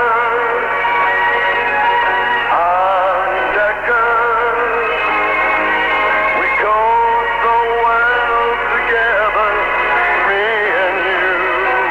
And I'm Decker. No other beer uses more costly ingredients than Decker. The choicest barley and the richest imported hops give Decker its distinctive smooth taste. Decker, the most expensive taste in beer. After all that we've been through, no other beer will do. But I'm Decker. I'm Decker. From Pabst Brewing Company. The New Orleans Saints came marching into Three River Stadium this afternoon to play football, and they're doing a pretty good job of it against Pittsburgh, leading the Steelers 7-3. Jack Flemming describes New Orleans' touchdown in the second period. Manning rolling to the right, throwing into the end zone, caught for a touchdown. Rich Monty from Penn State beating Ron Johnson, coming down and across from the far side to the near side of the end zone, and Monty came up with the ball and held it triumphantly in the air, and the Saints are on the board with the first touchdown of the ball game. The Steelers' only 3 points came on a 27-yard field goal by Roy Girella early in the first period. Franco Harris made history in the National Football League in the first period by getting his 7,000th yard rushing. There's a key game down in Miami this afternoon where the Dolphins host the world champion Dallas Cowboys. Getting ready for the start of the second half kickoff at Three Rivers Stadium. Myron Cope and Jack Flemming bringing you the broadcast of the game that finds the Saints leading the Steelers 7-3. A quick look at the first half statistics. The Saints in with 14 first downs to the Steelers 6 with 193 yards to the Steelers 125. A telling statistic that describes the pattern of the first half is that the Saints ran 35 plays and the Steelers ran only 21. We'll have the second half kickoff in a minute. The Foodland folks hope all you Steeler fans are enjoying the game. Each week, Foodland teams up with exciting specials, not only on the food items you buy, but also on household items. Like this coming week, high-dry paper towels, 3 rolls of 103 sheets for just $1. And for quick but nutritious meals and snacks, Banquet frozen fried chicken, a 2-pound package, only $1.99. That's Foodland, giving you great bargains on your household needs and for your family meals. Because Foodland knows what it is to feed a family. You get a fresh start every morning when you start the Drake's flavor twist bread. Because the Drake's right here in Pittsburgh, and they make it while you're still in bed. It's Christmas flavor, that's the best you know, and the young side looking really save you so. You get a fresh start every morning when you start the Drake's flavor twist bread. A further look at the first half statistics. Archie Manning, quarterbacking the Saints, and coming into this game leading the National Football Conference. He was 9 for 12 for 141 yards in the first half. He threw one interception and was sacked once. Terry Bradshaw, he led the entire National Football League in quarterbacking coming into this game. He was 5 for 6 in the first half. No interceptions, no sacks. His 5 passes good for 63 yards. He did not have a whole lot of opportunity. The Steeler offense has been able to move the football today, but they haven't had it enough because the Steeler defense has not been able to stop the long drives that eat up the clock that the Saints were able to put together. John Stallworth in with a couple of catches, and Franco Harris 2 catches. Rocky Bleier 1 for the Steelers in the first half. Ike Harris caught 3 passes for 57 yards for the Saints. He was their most favored receiver. So the statistics heavily show the Saints out in front, but they lead only 7-3 on the board. And here's Jack Flemming with the second half kickoff. Steve Mickemeyer kicking off for New Orleans, right to left. Sends it deep. Anderson along the 5, out over the 10 to the 15, the 20, swings to his left, trying to get outside, slips and goes down, and is covered at the 23. Took a late hit, coincidentally. The initial hit by Eric Felton at the 23-yard line. So Larry Anderson was determined to get outside to the left, but as he made a sharp cut, he lost his footing. Now the crowd coming alive as the Steelers have possession here at the start of the second half, trailing 7-3. First down 10. John Stallworth wide right. Make that Lynn Swan wide right and Stallworth wide left. Give to Bleier. Bleier runs into a crowd at the line of scrimmage trying to get off the left side, and there's nowhere to go. So Rocky Bleier ran into a stone wall. Pat Hughes and Joe Fetterspiel anchored the defensive play. Alois Grooms, Alex Price, Derlin Moore, and Don Reese up front. Merlo, Fetterspiel, and Hughes are the linebackers. Chapman and Spencer on the corners, Brown and Myers are the safeties, and Reese is out, and Campbell, the second-year man from Maryland, is back at defensive right end. Well, they get some odd defensive alignments. Had a tackle playing off the line of scrimmage in this flex that time. Flip out to the right side to Franco. He's up over the 25, the 30, and goes to the 33-yard line. Clarence Chapman and Pat Hughes make the tackle. First down, Pittsburgh. Here, that big tackle, Mike Fultz on the outside, on the right side of the Saints line, as you pointed out, frequently is about a yard off the line, Jack. Mike Webster that time giving Franco a good block. Franco in now with 3 catches in this ball game. First down, 10 yards to go. Steelers at their own 34. Give to Franco, running to the left. Breaks a clothesline tackle and then goes to the 39-yard line. Maurice Spencer brought him down. Hughes was over there firing in. And Franco slipped away, picks up 5 yards on the carry, second down 5. Yeah, Joe Fetterspiel, the middle linebacker, as you indicated, tried to get him high, but he only got was a little piece of the shirt, and Franco kept going to make some decent yardage. Kolb, Davis, Webster, Mullins, and Pinney, the interior line for the Steelers. Randy Grossman, the tight end, in strong right formation. Bleier scampers over the right side, pulls his way to the 45, bites on to the 48, and goes down near the 49-yard line. Merlo and Hughes finally stop the rock, and the man from the Golden Dome takes the ball to the 48.5-yard line. And on that play, they have Franco leaning into the middle and teaming up with the lineman to block the big defensive tackle, Elex Price, taking him out of there, and then Rocky shooting through the hole. Steelers are operating left to right on offense. Bradshaw is the quarterback. He has Bleier and Harrison the backfield. And the give is to Bleier, and he stopped.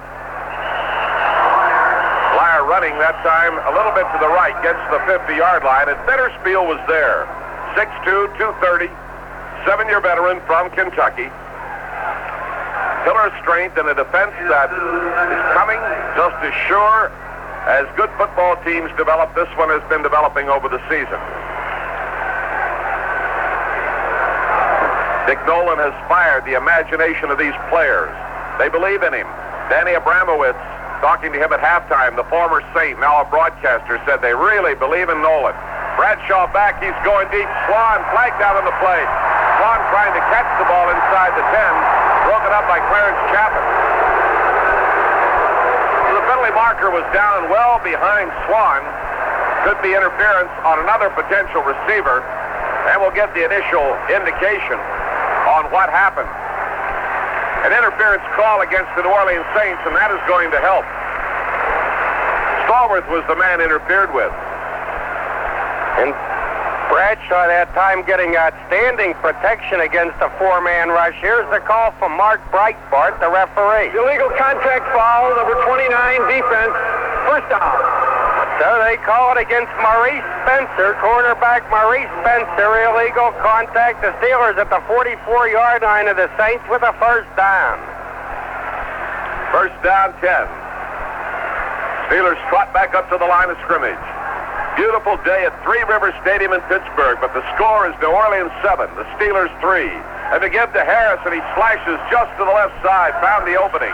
Takes the ball to the 40-yard line, a pickup of 4 yards with Joe Campbell making the tackle for the New Orleans Saints.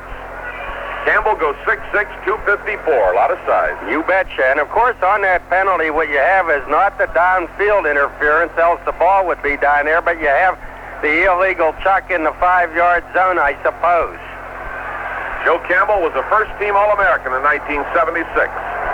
Played in the Cotton, Peach, Hula, Liberty, and Japan Bowl games. Here's Bradshaw back rolling a little to his right.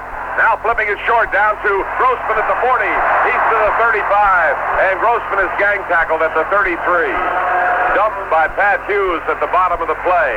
And Randy Grossman was open under the coverage. And they hit Grossman. Now that is the 8th pass tried, the 7th completed, and the first catch this afternoon by Randy Grossman. And what you had there was a little screen to Grossman, but the trouble was that Bradshaw was not finding quick enough pressure from those linemen coming in. He had to wait for them so that the screen could open up, and he finally was able to let it go, and the Steelers pick up a first down on the play very nicely down at the 34-yard line of the Saints. 7-3 at halftime here.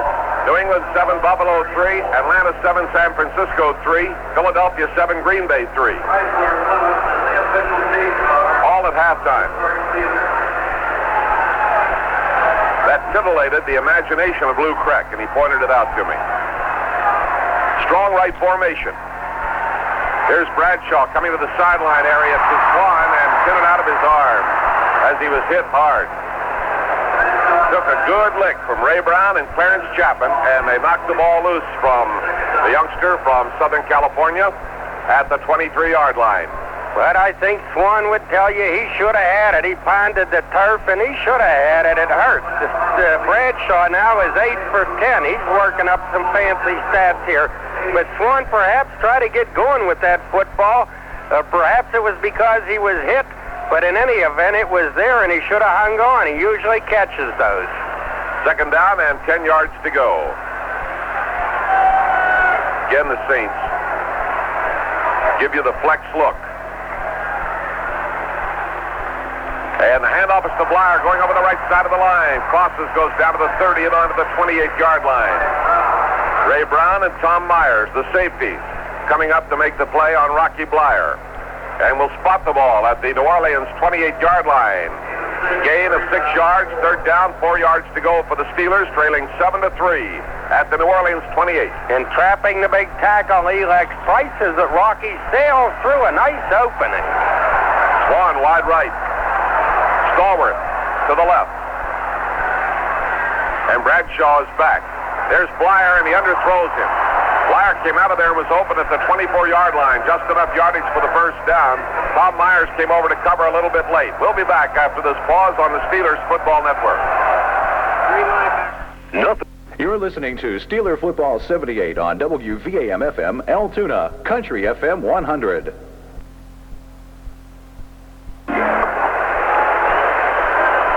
Three linebackers blitzing on that play. Good coverage.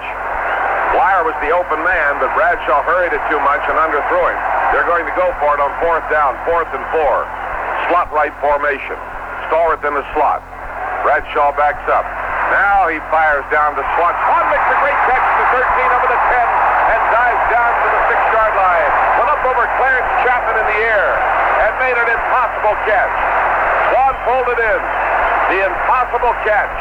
And galloped over the 10 and down to the New Orleans 6-yard line. A fantastic catch on a down and in pattern by Lynn Swan. And you know, that play is an example of how Bradshaw can step back there and almost effortlessly, with a snap of his wrist, slip that little pass over the middle and let Swan out-leap Chapman and then go down to the 6-yard line. Good throw, good catch. Eric Felton replaces Clarence Chapman in the secondary for New Orleans. Here's Bradshaw rolling to the right. Fires into the end zone. It's tipped, and Swan catches it. A New Orleans Saint tipped the ball upfield. That was Eric Felton, and it went into the arms of Lynn Swan. And Swan caught it for the touchdown.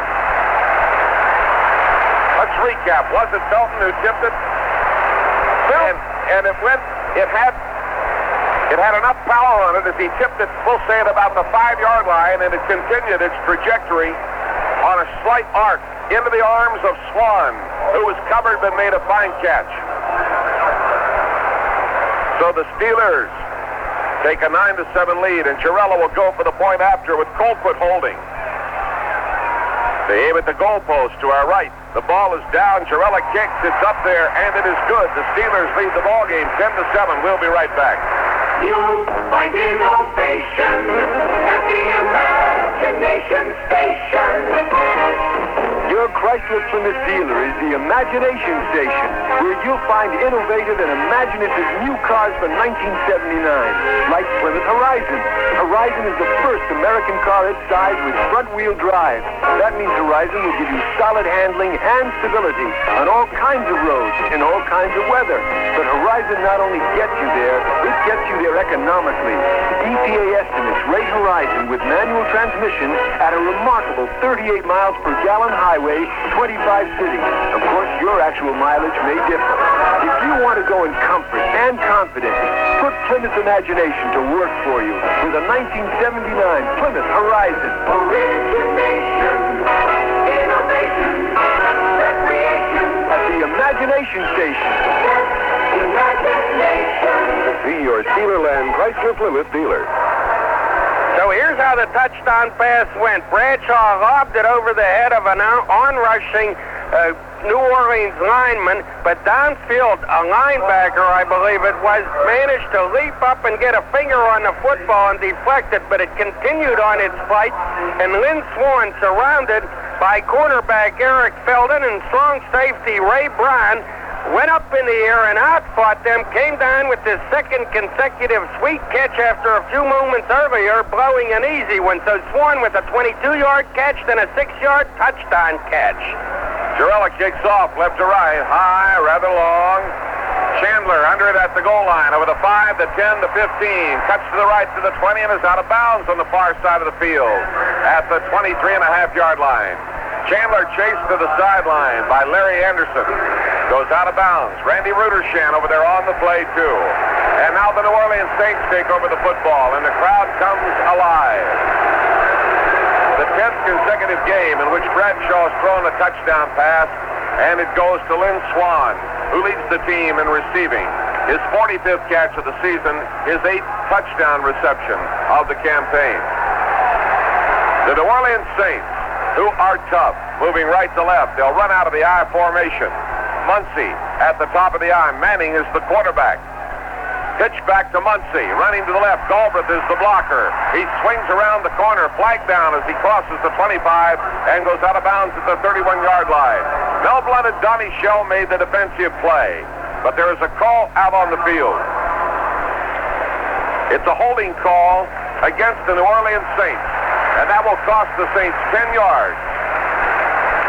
So they'll go back to the 23-yard line where it was 1st and 10, and they'll mark it off back to the 13 where it will be 1st down and 20 yards to go, Myron. So in the opening 7 minutes of this third quarter, the Steelers have dominated the action. They drove from their own 23 for the touchdown, and now the Saints trying to work their way upfield, get a bad break right off the bat. Let's see what the call is, who it is against. I think Galbraith was holding. He was the guy blocking out in front of him. Be interesting to see. Well, he was blocking Donnie Shell. That may have been the case. Holding, number 39, offense, first down. Well, the man has the call wrong. He says 39, and there is no 39 on the Saints. But, yes, it's probably 32, or rather, is it 34? Galbraith wears 34. So let's settle for Galbraith holding Shell. Okay. You know, it's easy for those guys to get a number loused up. You know, those shirts are a blur down there. First down at 20 yards to go at the 13-yard line. Manning has them in the I formation with wideouts both ways. Manning, deep handoff, and Muncie is bailed. Muncie took the handoff, and the Steeler defense was there to meet him. Crunch, and Chuck Muncie went down. Caves, Greenwood, and Green, all there in a combined effort at the line of scrimmage. No gain on the play. Second down, 20 yards to go. Boy, I'll tell you, L.C. Greenwood landed on him like a jet making a landing. He was stretched straight out in the air, sailing horizontally. He looked like he was taking up about 12 feet of air, and he landed on that guy. Lauren Taves out, and Tony Dungy in as an extra defensive back. On second down, 20. White set in the backfield. They want to give Manning maximum protection. And he goes back. And he drills a long one downfield going for the tight end, and it's broken up beautifully by Dungy as they went to Henry Childs, straight down the middle at the 41-yard line. And Dungy, the second-year man, came up and broke it up beautifully, then grabbed his helmet. He wanted the interception, but he made a fine play as they went deep that time down the middle to the tight end, Henry Childs. You betcha. Henry was behind two Steeler defenders and looked open, but here came Dungy, who had been playing deep, and he was playing that interception, and you thought for an instant that he was going to collide and knock Henry Childs into the third row, but he was playing the interception. He couldn't quite hang on to it. At the 13-yard line, third down, 20 yards to go. New Orleans now trailing 10-7, and Archie Manning trying to light a spark for his offense. Manning calling the signals. He's back deep. Swing pass right side, pulled in by Muncie. Muncie up over the 10, the 15, at the sideline, along the 20, and is brought down at the 25-yard line. Driving down there was Ron Johnson to make the tackle, and Jack Lambert over to add coverage on the play. They bring the ball up to the 25-yard line, where it is fourth down and 8 yards to go. And the Saints will have to give it up. That was the 14th pass. And the 10th one completed this afternoon for New Orleans. And Muncie has 3 catches on the day, 12 on the season. Tom Blanchard standing at his own 10. The punt will carry right to left. Reuter Shannon Bell downfield. And Blanchard gets away a booming, long spiraling kick, and T-Bell goes back to take it at the 16-yard line. Here he comes forward over the 20. They've got him, and they fire him down at the 26-yard line. Rich Maudie made the tackle on T-Bell, who had to go back and take it over the shoulder. A long punt, 58 yards measured from the line of scrimmage. Steelers football continues after this timeout. Third quarter, the Steelers leading the Saints 10-7. They had driven 77 yards on their last possession for a touchdown. Now they stand 76 yards, or make that 74 yards away from the New Orleans goal line as they put the ball in play at their own 26-yard line on a gorgeous springtime-like day at Three Rivers Stadium. It's just wonderful out here. A shirt-sleeve crowd. Steelers with a 10-7 lead. Come over the football at their own 26-yard line. First down, 10. Swan and Stallworth are wide. Bradshaw stops short in the pocket. Now chased out of the pocket. On the run. Fires it down the near side. Going for Swan, and it's intercepted. Near the 50 by Chapman. He gives ground back into his own territory, and Swan makes the tackle back near the 46-yard line. Derlin Moore and Clarence Chapman involved. Moore on the rush, chasing Bradshaw out of the pocket. Bradshaw throwing on the run and underthrowing it. Chapman had the position on it and giving ground as he went toward his own goal line, and Swan brought him down near the 46-yard line.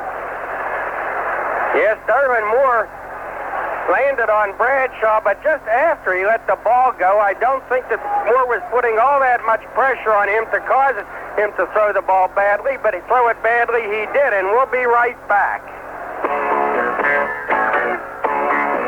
Well, I'm leaving now, don't need no reservation, got no hesitation, got the ribbon on my mind. I'm gonna have like all those other places with for friendly faces, got the ribbon on my mind. I've got that blue ribbon on my mind. Lord, that boy makes me unblind. I'm not waiting for a living. I'm thinking cold blue ribbon. I've got that blue ribbon on my mind. Naturally good Pabst. America's premium beer since 1844. Pabst, a lot to look forward to. Bradshaw tried to take the Saints by surprise with the long pass on first down. It didn't work. New Orleans in good field position at their 46 and trailing by only 3. First down 10 out of the I formation. Slot man from the left in motion to the right. Ike Harris. Manning. Play action fake, rolling right. Fires downfield, completes it to Childs, the tight end at the 38, and he's over the 35 to the 34-yard line, brought down by Donnie Shell. Henry Childs, the receiver, the tight end. New Orleans getting its 15th first down, the first one of this half. Manning throwing his 15th pass, completing his 11th, and Childs, the receiver. So I show Childs with his third catch of the afternoon, his 30th of the season. Galbraith, the leading receiver, has not caught one as yet. First down 10 at the Steelers' 34-yard line. That play covered 20 yards. Slot man in deep motion. Fake to him by Manning. Now Manning throws to the near side and incomplete. Trying to lay it down along the sideline to Muncie. That high lob pass. Overthrew it. It was out of bounds. Muncie didn't have a prayer to catch it. Lauren Taves giving coverage to Chuck Muncie. The only way he could catch that was run over into the bench area and catch it in the midst of a TV camera and 4 still cameramen.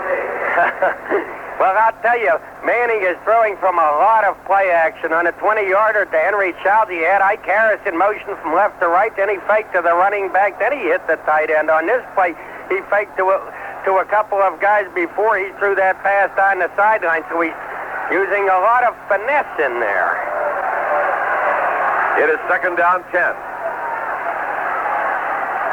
New Orleans with the football at the Steelers' 34-yard line. Wideouts both ways. Now Manning lays it out here again, and it is incomplete. He was going for Childs, covered by Donnie Shell at the 13-yard line. Childs can't believe it. He thought he was interfered with.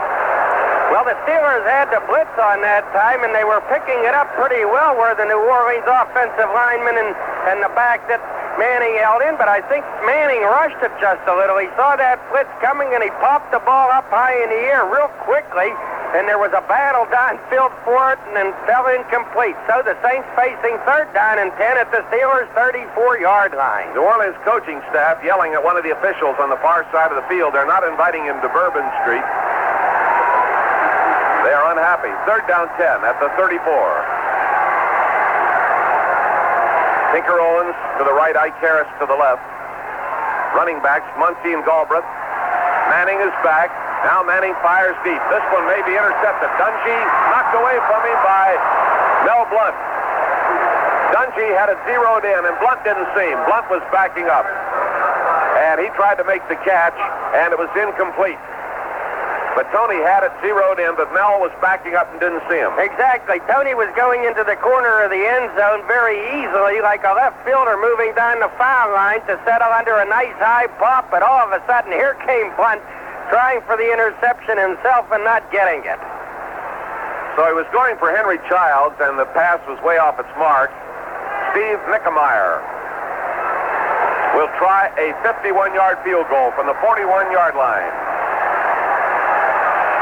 Mickemeyer will be kicking right down the middle. It's long and high, but no good off to the side. Nickemeyer misses a 51-yard attempt. So the Steelers get the ball back at the previous spot, the 34-yard line. Good field position, first down 10. So the Steeler defense, which had been taking pretty much of a pounding in the first half and giving ground, particularly to Archie Manning's throwing, stiffened on this drive because, as you'll recall, the Saints had started in good field position after Chapman's interception at their own 46-yard line, but the Steeler defense, after giving up a quick 20-yard pass, then gave the Saints absolutely nothing. A reminder for those of you listening to WTAE in Pittsburgh, be sure to stay with us after the game for Steelers Hotline. This year, after every home game, we'll open the phone lines for you to call in and talk Steelers. Jack Flemming and I will be in the Steeler offices with Bob Koppler back at the studio. Join us for our all-new Steelers Hotline right after this game. Golly, Tony Dungy twice in this third period has narrowly missed an interception. Just a few minutes ago, he was playing center field, creeping up on Henry Childs, who looked to be under an easy catch, and Tony got his hands on the ball, flying past Childs, but wasn't able to hold it, and this time, Mel Blunt, on that third down pass into the corner, took an interception away from Tony, unknowingly, as Jack said, because Blunt had his back to the play, but at any rate, and maybe, who knows, maybe Tony said, I got it, and Blunt didn't hear him. But anyhow, Tony has come close twice now without making the interception. Today's attendance is 48,526, little less than 2,000 no-shows, which is normal. The Steelers now put the ball in play at their own 34-yard line. We've got 5:56 remaining in the third period. Steelers lead 10-7. First down 10 at the 34-yard line. Bradshaw gives the ball to Blyer, and Blyer plows up the middle over the 35, has the 36, gains about 2 yards on the carry. Joe Campbell at the bottom of the play for the New Orleans Saints. Elois Grooms, Alex Price, Derlin Moore, Joe Campbell up front, Jim Merlo, Joe Fetterspiel, and Pat Hughes are the linebackers. Clarence Chapman on the left corner, Maurice Spencer on the right corner, Ray Brown and Tom Myers are the safeties. The Saints looking at a slot right formation. Bradshaw's back, drills one to the near side, caught by Swan at the 49, and he's pushed out of bounds by Clarence Chapman. They're going after Chapman today, sometimes with success and sometimes with no success.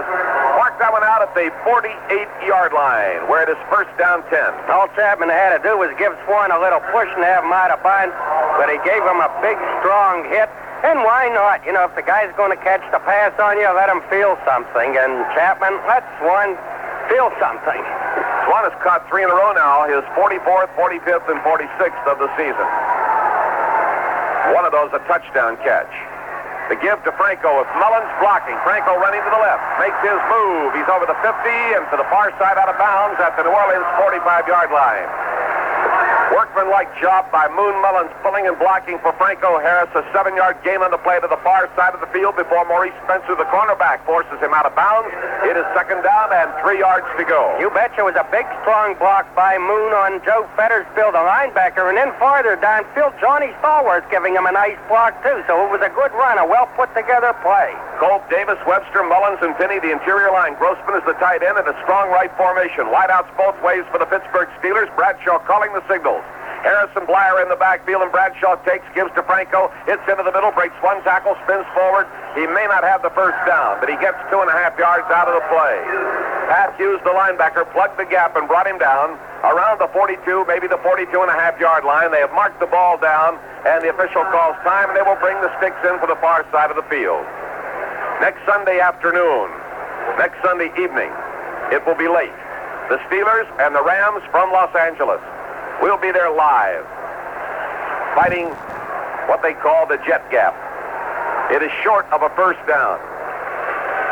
Franco now in with 46 yards on 12 carries, and Chuck Noll was telling me yesterday, he said, you know, Franco really hasn't been anything like 100% for most of this season. He got a Charlie horse early in the season, and it has stayed right with him. It's not a serious injury, but he says you have not been watching a Franco who is physically at his best.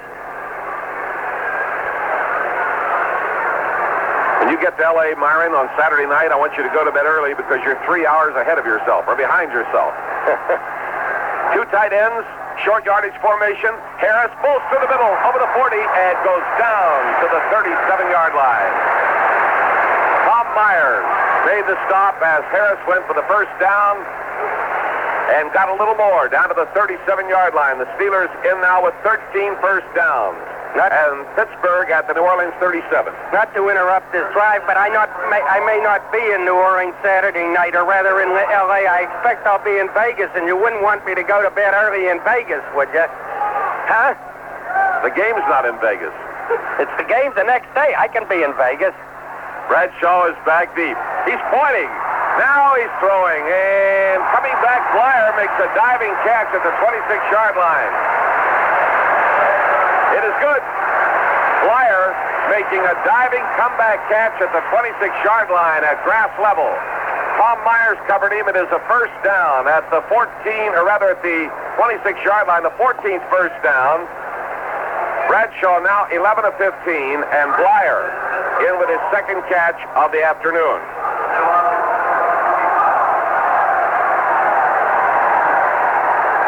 First down, 10 yards to go at the 26-yard line.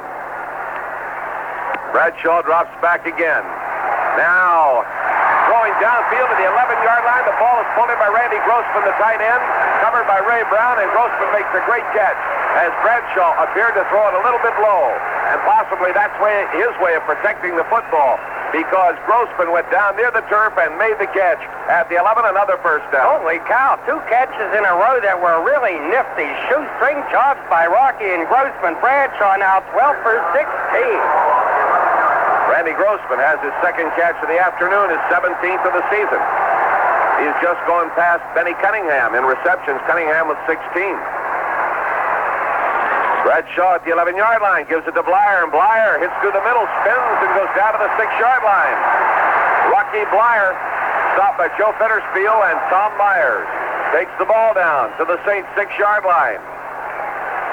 A gain of 5 yards, second down, and 5 to go with 2:30 to play in the third quarter. Steelers leading 10-7, and they're at the Saints 6. They could get a first down at the 1. Swan goes wide to the right, the near side. Stallworth is in the slot. Bradshaw rolling right. Bradshaw throwing into the end zone is blocked. Reaching up and knocking it down, Joe Fetterspiel, the middle linebacker. John Stallworth was the intended receiver, and Stallworth picks himself up off the turf. It will be third down and 5 for a first down, third and 6 for a touchdown, and Sid Thornton comes on the field. Bradshaw had an army of blockers moseying along in front of him, the play developing in a kind of slow-motion fashion to the right. If only the Steelers would have had a receiver open over the middle so that Bradshaw could have gone back the other way, it would have been a cinch. Cheering in the background is for the pride of Notre Dame, Rocky Blyer. Third down 5. Bradshaw to Harris. Harris hitting into the middle, cutting back a little to the right. He may have the 3-yard line. Derlin Moore leading a gang of New Orleans tacklers. Somebody tried to get Franco around the shoulders, couldn't do it. Fetterspiel in at the bottom of the play, and Roy Girella and the kicking unit out on the field. They mark it at the 4-yard line. The crowd reacting in a negative fashion, but at this point, the 3 would look very good. That gets you out of immediate field goal range. Craig Colquitt is dealing at the 11-yard line. 21-yard attempt by Roy Girella. Scored earlier for the Steelers. Here's the ball down, and the kick by Girella is up there high and smooth and good. A 21-yard field goal by Roy Girella. And the Steelers lead 13-7. Well, I don't know. I'm normally the conservative type in football. But in that instance, I don't know. I'm thinking I'm remembering a game in Cleveland this season when Heck Chasnold was going for it on 4th and 1 at his own 40-yard line, and then about 15 yards upfield after he had made that, going for it again. And A field goal here, all right, it gives you a 6-point lead, but the Saints are dangerous. They move that ball in the first half, and they can score a touchdown on you. I don't mean to quibble seriously with that, but I kind of have the feeling that I would have gone for the first down or the touchdown if you happen to get it. But nobody's offering a job to me to be a head coach in the National Football League, so what am I talking about anyhow? All right, New England leads Buffalo in the third period, 14-3. Atlanta out in front of San Francisco at the halftime, 7-3. Philadelphia crippled without running backs last week and with very few this week, nonetheless leading Green Bay, my pick of the week, 10-3 in the third period. Yeah, the Eagles leading, they were favored by 3 were the Eagles, and they're leading by 7, 10-3 in the third period. Oakland and Kansas City scoreless in the second period, and Seattle out in front of the Bears, 14-6 at halftime. Girella, left to right, kicks it off. He's got it high, got it deep, and down to Chandler, a yard deep in the end zone. He'll concede. Chandler kneels with the football, and it comes out to the 20, first down 10, and the penalty marker down somewhere out on the field.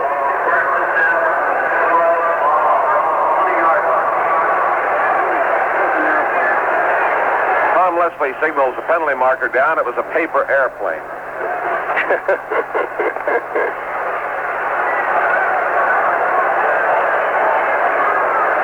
They don't call him producer-director for nothing. I need more friends like him, you know? Slot left formation. Split backs behind Archie Manning. New Orleans, from its own 20-yard line, sends a man in motion out to the right. Play action fake by Manning. He's chased out of the pocket. Taves can't get to him. Fires downfield. Coming across to take it, Chandler at the 49 in Pittsburgh territory. And is knocked back by Mel Blunt. They say the 48-yard line. Lauren Taves, in pursuit of Archie Manning, was tripped by somebody, but no one picked up on it. First down, New Orleans. And that one covers 32 yards.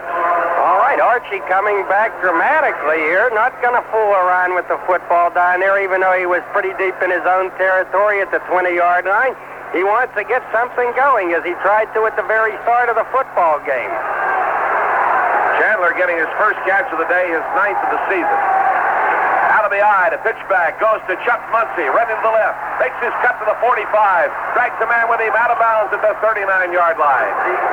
Muncie dragging Mike Wagner with him, and then confronted by Jack Lambert, and down he goes at the 39-yard line, a 9-yard gain. We pause now for station identification. This is WVAM-FM Altoona, Country FM 100. Now back to Steeler Football 78.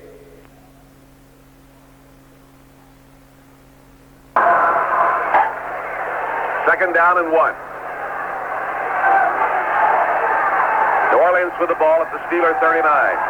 Greenwood, Green, Banaszak, and White in the front 4. Backers pulled up tight. Shell comes up to meet the slot back. Almost head-to-head. And the handoff goes to Galbraith, and Galbraith breaks into the line, makes a right cut, and goes to the first down at the 36-yard line. Jack Ham on the tackle.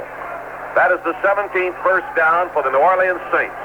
They trail 13-7, and again, they're knocking at the door. I wonder how Jack Ham feels at this point. You know, he's a sinus guy. He has a sinus condition. We've had this air pollution. He might be laboring by now. That's one of our little gems we pass along to you. They line up to go, and the official blows the whistle, signals the end of the third quarter, where the score is Pittsburgh 13, New Orleans 7. Well, Jack, those people who watch television and turn down their signs to listen to our broadcast now know that Jack Ham is troubled by sinus, and on a day when inversion sits over Pittsburgh, whatever that is, could now, going into the fourth quarter, be laboring and be a mark for the New Orleans Saints if they knew that he has a sinus condition. But the people who don't turn down their sign don't know that Jack Ham has a sinus condition. Is that the kind of thing we always pass to folks? Huh? Absolutely. Those guys on television don't know Jack Ham has a sinus condition. They don't know that you've been made an honorary member of the American Medical Association. It is first down 10 at the 36-yard line. He might get meaner. That sinus starts kicking up. That could just fire him up a little bit. Yeah, well, he looked pretty good there at the close of the period. Anyhow, it's the Steelers 13, the Saints 7, but the Saints The Saints have the ball down there at the Steelers' 36-yard line, and the Steelers have a battle on their hands. They're favored by 10.5 points. 48,526 out here breathing the bad air and enjoying a good football game. Slot right formation for the Saints. They move left to right in the final period. Archie Manning, the quarterback, calls the signals, sends his man in motion out of the slot right to the left. Hands the ball off. That's Muncie with the ball, waiting off the left side, cutting downfield to the 30. Flag goes down. He's at the 29-yard line. Mike Wagner made the tackle. The penalty marker went down against the Saints. You can tell because they're hopping up and down. A holding call against New Orleans. That will cost the Saints 10 yards from the 36 back to the 46, and that helps. Oh, that's one the Steelers needed because they were giving ground. Let's see who the penalty is against. Well, the referee, Jerry Markbright, is still marking it off. Now we'll get the call. Holding, number 34, offense, first down. So Tony Galbraith, the Saints fullback, is the man who was caught holding him. The Saints now with first down at the Steelers' 43-yard line, and they need about 17 for the first down. They marked that one off in the spot of the foul. That takes it back to the 43 from the 33, rather than from the previous spot. Wideouts both ways. Manning is back deep. Manning fires, and there's his man leaping, can't hold it. Ike Harris went up, had his hands on the ball, and Ron Johnson took his pins out from under him and broke up the pass. A great effort by Harris, a fine defensive play by Johnson. Harris is shaken up, and that, I believe, is the first player to get attention this afternoon. Yes, we've had an unusual football game in that respect. There have not been any serious injuries, and for a good while in the first half, there was barely a penalty. On that play, the Steelers again had Lauren Taves blitzing, and in the second half, they've been more of a gambling defense, the Steelers have been, than they were earlier in the ball game, but they're still not really getting to Archie Manning. We're going to be right back. Rich Flotty of Penn State, second-year man, replaces Ike Harris, who walked off under his own power. Archie Manning on second down 17. Calling the signals. Manning is back deep, and he throws out the near side to Galbraith at the 35, complete. And Galbraith is brought down by Ron Johnson. That's the first pass that Galbraith has caught this afternoon. Monty was a wide receiver and tailback at Penn State, used mainly as a blocker, caught only 11 passes in college. Came from East Meadows, New York, and Nassau Community College, down to Joe Paterno's club.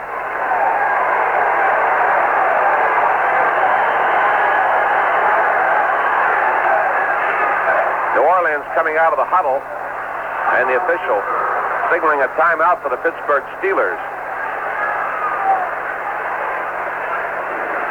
I'm not exactly sure what that one is for. At any rate, Galbraith, with that catch, goes to 46 on the season. His first one of the day. The Saints are at the Steelers 35, third down and 9, and Steelers football continues after this timeout. The Steeler defense used a timeout apparently because two linebackers were sent in at the last second from the bench, and there was confusion over what defensive alignment they were to be in. Dennis Winston is the fourth linebacker for the Steelers, three down lineman for Pittsburgh. Third down and 9. Manning drops back deep. The rush is on. He fires complete down to the tight end. Childs at the 21, crossing over the 20 to 15, breaks the tackle inside the 10, and goes down to the 5-yard line. Childs simply overpowered the tackler, Mike Wagner, and then Lauren Taves caught up with him and brought him down at the 5-yard line. Childs, the tight end, was crossing over, took that pass. That is the 18th first down, the 21st pass thrown, and 14 of them completed for New Orleans. And Childs is the target again. And again, they catch the Steelers trying to blitz. You can't say the Steelers should have blitzed more today because it's not working when they do. First down goal to go at the 5. Two tight ends, wing back right. Short yardage formation. Manning hands it off. Galbraith running to the left. He has a blocker, and he goes into the end zone. Out in front of him was Chuck Muncie, clearing the way as he broke around the left flank. And Muncie cleared out the defensive back. And in he went to the end zone for the touchdown from 5 yards out. They had Lauren Taves, the right linebacker, on the outside of the line, pinned down, flattened, so he just swung outside, and breezed in for the touchdown. The Saints have it tied up, 13-13, and they'll try for the extra point, the go-ahead point. Tom Blanchard is their holder at the 9-yard line, and Steve Mickemeyer is the place kicker in a 13-13 ball game. Mickemeyer gets it up there, and it is good, and the Saints are back in front again, this time 14-13. We'll be right back. Well, the Steelers went out in front of the Saints earlier in the game, 3-0 on a field goal by Jarrella. Then Archie Manning threw a touchdown pass. I can't get it out to Rich Marty. And Bradshaw came back with a touchdown toss to Swan, and Roy Jarrella kicked a field goal that made it 13-7, but now a 5-yard run by Tony Galbraith makes it 14-13 Saints with 13 and a half minutes left in the game. Mickemeyer kicks it very high, rather short, down to Anderson at the 13. Coming forward over the 20, the 25, the 30, has blocking up over the 35, the 40, the 45, the 50, to the next speed, coming on the angle, getting to the 40, and bringing down at the New Orleans 34-yard line. Eric Shelton caught up with him. He had passed out in front of them, had good blocking. Then he was slowed down, and they cut an angle on him and brought him down at the 34.5-yard line. So that was a fine run back for Larry Anderson. Oh, can he fly 52 yards on the run back? He got a little bit of a block from Rick Mosher, and then he was gone.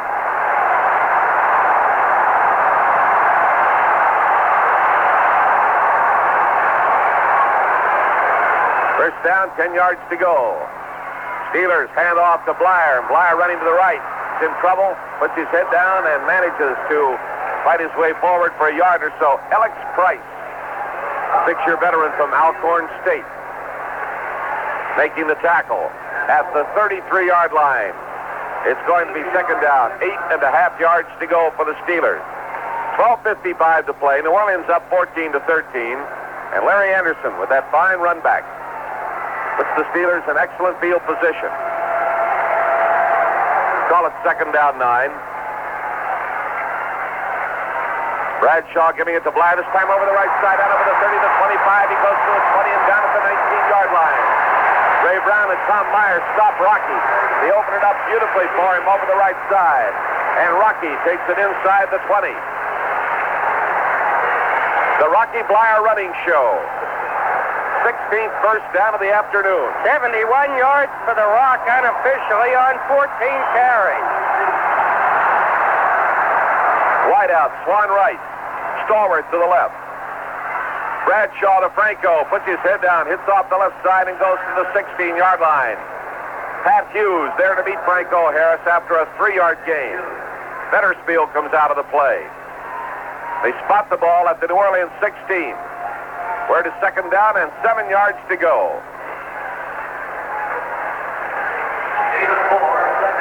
Next Sunday, starting time for our broadcast will be 8:30 in the evening, Eastern Time. Steelers and the Rams.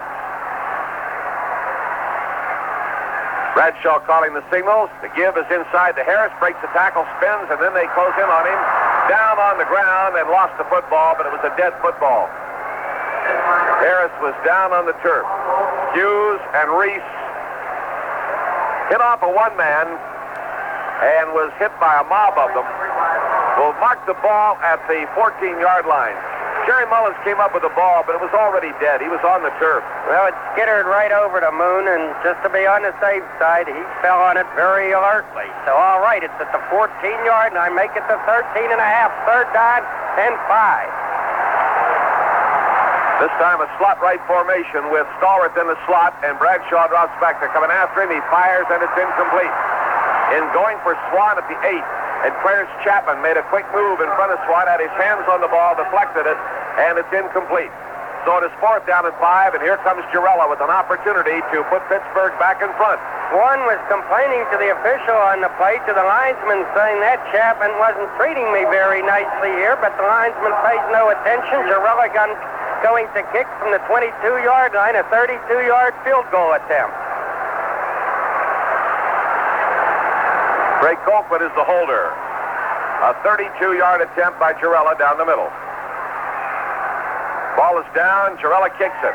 High enough, long enough, hits the upright, and is no good. Jarrella had it high enough and long enough, and it hit the upright on the right side and came back no good. So New Orleans takes over the football.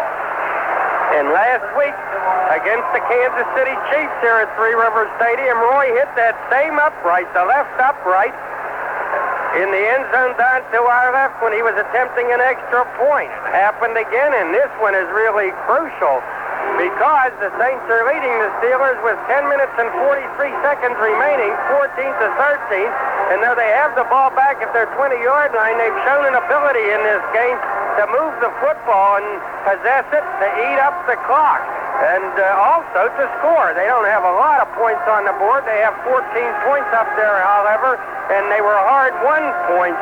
So the Saints can now give the Steelers a lot of trouble with that 1-point lead. And when I say give them a lot of trouble, I mean keep the Steelers aching to get that ball back, but not getting it back in a hurry. The Steelers, if they win today, they would virtually be assured of a playoff spot just by splitting their remaining 6 games. They would not mathematically be into the playoffs, but they virtually would be in there at least as a wild card team just by going 500 in their remaining 6 ball games. But as I said, that if they win today's football game, and right now they're in a mess of trouble. Reminder for those of you listening to WTAE in Pittsburgh, stay tuned after the game for Steelers Hotline. We'll open the phone lines for you to call in and talk Steelers with Myron and me at the Steeler offices and Bob Copper at the studio. Join us for the Steeler Hotline right after this game on WTAE. First down 10 at the 20. New Orleans has the ball, leading by 1 point, 14-13. Archie Manning is the quarterback. Manning inside handoff, gives it to Muncie, and Muncie is nailed on a crossbuck, 1 yard. Steve Burness made the play back in that defensive line. It looks as though they might have taken a turn to the conservative at this point. And that might have been the most unimaginative run of the day for New Orleans. J.D. Fogarty's come up with some interesting points on the running of Rocky Blyer this afternoon. He has 71 yards. And he shows me that in earlier games against San Francisco, O.J. carried 17 times for 37 yards. Against L.A., Lawrence McCutcheon, 19 carries for 49 yards. Rocky could wind up the afternoon with more than both of them combined. Handoff is given to Galbraith, and Galbraith running to the left gets into trouble and is brought down at the 21-yard line, finally by Steve Burnett. Lambert is mad. Somebody was doing something to him that he didn't like. Third down 9, and Tony Dungy trots on the field, replacing Robin Cole. Cole in on that series in place of Lawrence Taves.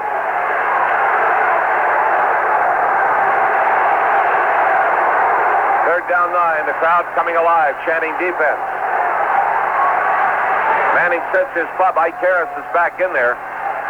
Manning drops back. Manning drills the ball upfield, caught by Galbraith at the 34, over the 40, and is brought down by Mike Wagner at the 45-yard line. So Galbraith, their leading receiver, coming out of the backfield, cutting sharply across the secondary, took the pass and advances to the 45 for a New Orleans first down. A gain of 23 yards. He got behind Jack Ham on the play, beat Ham, and you've got to hand it to Archie Manning. His passing is pinpoint.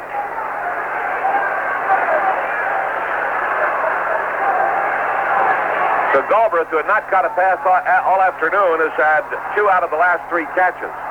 New Orleans 15 of 22 through the air. Running now out of the I formation. Muncie, play action fake to him, and here's Manning passing downfield to Childs. Lays it in over the head of a defensive man to the 37-yard line. Ron Johnson makes the tackle. And was that Jack Ham going up to not reach the ball? Yes, he might have even gotten a finger on it. In fact, I'm almost certain he did, but it didn't help. And Archie Manning again hits for a complete pass, and the Saints are driving toward what may be a touchdown that locks it up. They lead 14-13, 8 minutes now remaining. Childs came into the game with 27 catches in 9 games. He has had 5 on the afternoon. Pitch back goes to Muncie. Muncie running to the left, cuts back, and is nailed at the 35-yard line. L.C. Greenwood and John Banaszak and Dwight White were all there at the 35-yard line. Good, strong hit, a 2-yard gain. Heck of a hit by L.C., who came from defensive left end across the field to fill up that hole in a flash. Some play by L.C. Clock turns down to 7:23. Time is not critical, but right now it is vital. 14-13. Main problem, New Orleans came up with a 3rd down pass play to pull the Saints out of the hole. Had they been forced to give up the football, it could have been a different story at this point in the game. Handoff is to Muncie, and Muncie nailed by Donnie Shell. Shell plugged the gap that time. And Muncie looked like he might be off and running, but there was Shell to meet him. And he gets only a yard out of the play, 3rd down 7.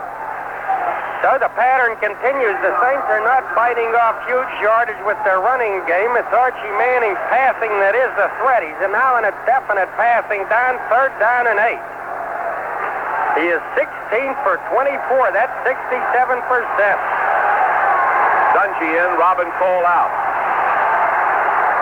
Saints on 3rd and 7. They have been deadly with this particular situation. Now Manning hands it off, and Muncie with blockers running to the right. Makes his turn. He is nailed on a tackle by Ron Johnson. Hit him at the 35. His momentum carried him to the 33-yard line. So the Saints have to make a decision. It is 4th down now and 6 yards to go. And across the way, they're preparing to send their field goal kicker on, Steve Mickemeyer. Mickemeyer missed earlier in the ball game on a 51-yard attempt. And this time he's going to have that kind of distance again. The Saints tried to cross the Steelers up with the sweep instead of the pass, but Ron Johnson came through the blocking and made what was one of the great plays of this ball game. What a hit by Johnson. 50-yard attempt. J.D. points out he had the length on the last, but he doesn't on this one. Coming down short. So the Steelers get the ball back at their own 20-yard line. No, check that. Bring it back out to the previous spot at the 33-yard line. And they are 67 yards away from pay dirt. 5:33 to play. The necessity now is to move the football, starting at the Pittsburgh 33, because Pittsburgh is down by 1 point to a stubborn New Orleans team.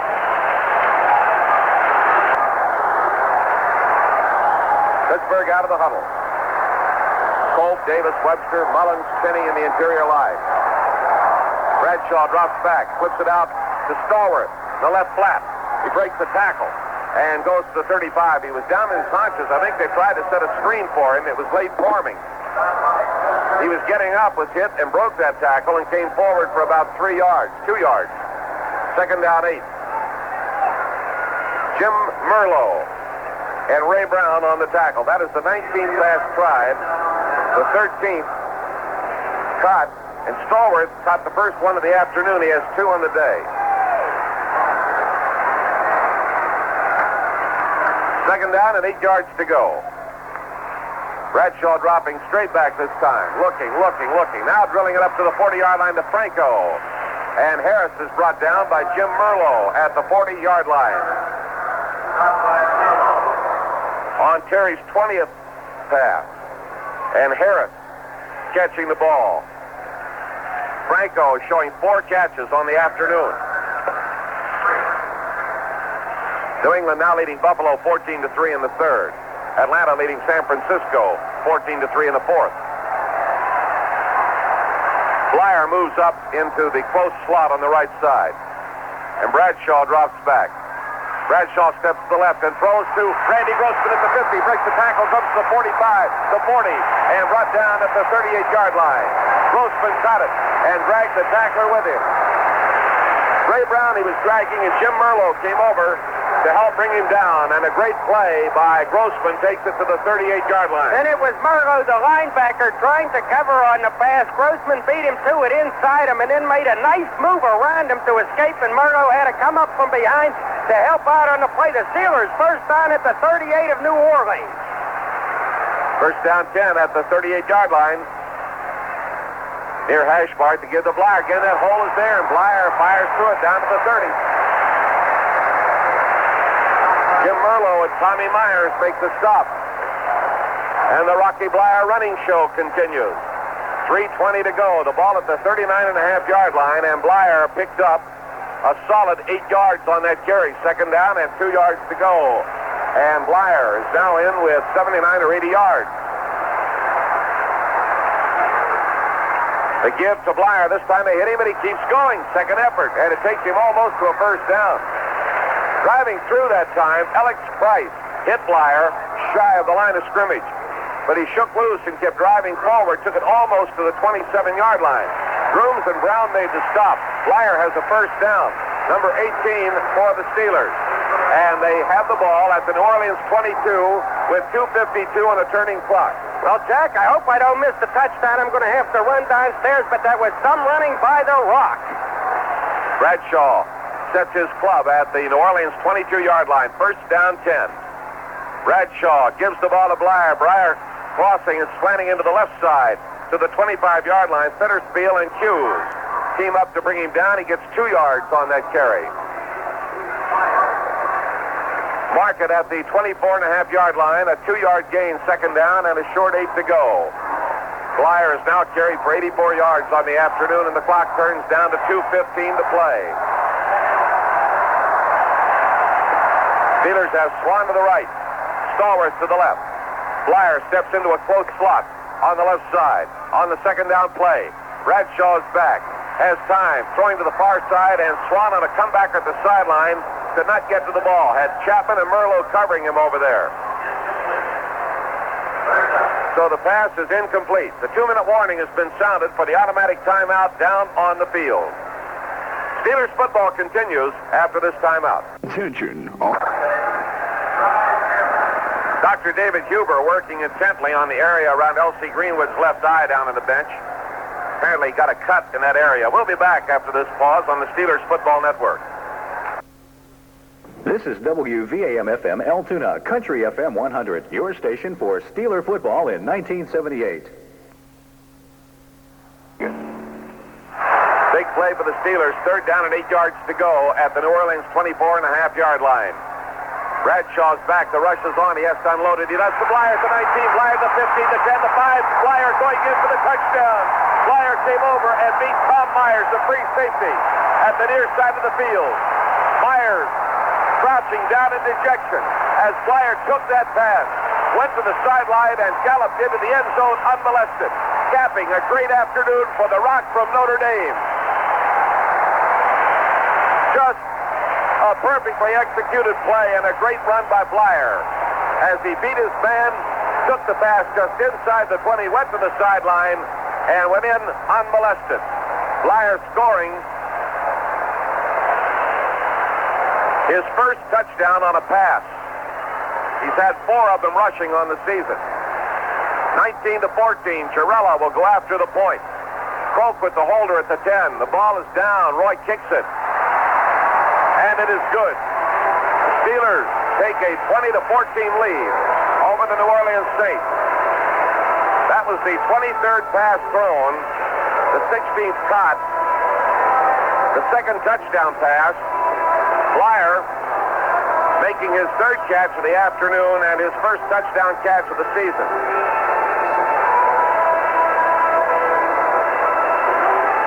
It came with a minute 51 on the clock, and the Steelers went 67 yards in 8 plays.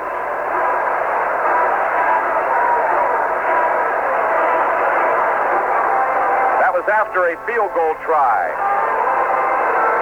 by Mickemeyer. So they started at their own 33. And that was a 24-yard pass to Blyer. Well, the score is 20-14 in favor of the Steelers. This one has had all the elements you want in a good football game. No question about it whatsoever. Now the problem is Chandler, an excellent return man.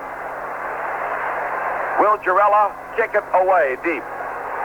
Or will he squib it downfield and try to make it tough to handle? Chandler is waiting in the end zone. Right to left, Girella moves forward. And he kicks it low trajectory, but is picked off at the 25-yard line by Don Schwartz. Up over the 30, running to the right, the 35 goes to the 42-yard line. And penalty markers go down. So that one was a sailing ball, tough to handle, but not for Schwartz as it came directly to him. And he returned it to the 42, and a clipping call against New Orleans. The tackle was made by Robin Cole. And you had to hold your breath on those penalty markers for fear that they were looking at a possible face mask thing or something like that. It was a clipping call against the Saints. Marked off in the 41, taking the ball back to the 25-yard line. Personal foul, clipping, number 32 on the run back, first down. So the crowd is chanting defense here at Three Rivers Stadium in Pittsburgh. The Steelers have a 20-14 lead over the New Orleans Saints. The Saints have 3 timeouts remaining. First down 10 for the Saints at their own 25-yard line. Archie Manning has been deadly with his passing this afternoon. Manning steps up under center, now takes his tight end and moves him to the left side. That changes the defensive alignment of the Steelers. Shell goes over to take the strong side. Back goes Manning. The rush is on. They're after him. He flips it in desperation out of bounds over the head of Tony Galbraith. Banaszak and Green bearing down on Archie Manning. Now they help him get up to his feet. And they were tracking him that time. And Manning unloaded the football in the direction of Galbraith. High over his head and out of bounds. Second down 10. Manning 16 of 24 today for 284 yards and 1 touchdown. Bradshaw 16 of 23, 200 yards and 2 touchdowns. Second down 10, New Orleans at its own 25-yard line. Manning, and the rush is on again. Flips it into the left flat to Galbraith, coming up over the 25, caught at the 30 and brought down at the 31-yard line. Tony Galbraith in the left flat taking the pass. And tackled by Lauren Taves at the 31-yard line. A gain of 6 yards. 25th pass. 17th completed. And Tony Galbraith getting his third of the day, 48th of the season. And Manning goes back again on 3rd and 4. Manning firing downfield, and it is caught at the 48-yard line. Ike Harris caught the ball, and Donnie Shell put the hit on him, hoping to jar it loose, but it was not to be. So they're marking the ball in the area of the 48.5-yard line. The Saints have their 22nd first down. Manning has thrown 26 times. He has completed 18. Harris caught 2 back in the first half, 3 of them in the first half. That is his first catch of the second half of the ball game. So 4 in the afternoon. Ike Harris has 26 on the season. And Archie Manning is throwing the ball with authority. We would remind you that our broadcast time next Sunday live from the Coliseum in Los Angeles. 8:30. Steelers and the LA Rams. This ball club from New Orleans defeated the Rams 10-3. And you knew they were going to be tough, no question about it. Came in here with a 3-game win streak. Now we have 55 seconds remaining, and the Saints have brought the ball to the 49-yard line. They have 2 timeouts remaining.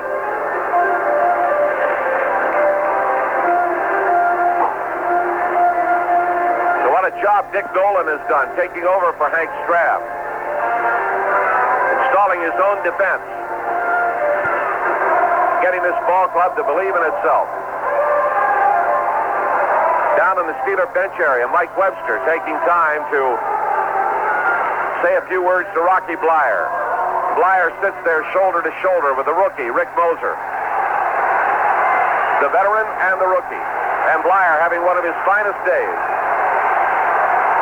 First down 10 New Orleans at its own 49-yard line. Archie Manning is the quarterback. Manning is going back. The rush is on. Manning fires to Galbraith at the Steeler 47-yard line. He's immediately taken down by Jack Lambert as they give them the short pass. Their 27th pass. Their 19th cut. And Tony Galbraith, 49 catches on the season. Second down, a long 5. Manning ready to go again. Manning is back, throwing it out to the far side. We have a flag down. The pass is incomplete. It was going to Childs, the tight end, covered by Lauren Taves and Mel Blunt. The pass was incomplete, but a penalty marker down, holding against the Saints. So the Steelers, if they take it, it would be second down and 15. If they don't, it will be third down and 5. So they have to make a big decision with 26 seconds on the clock.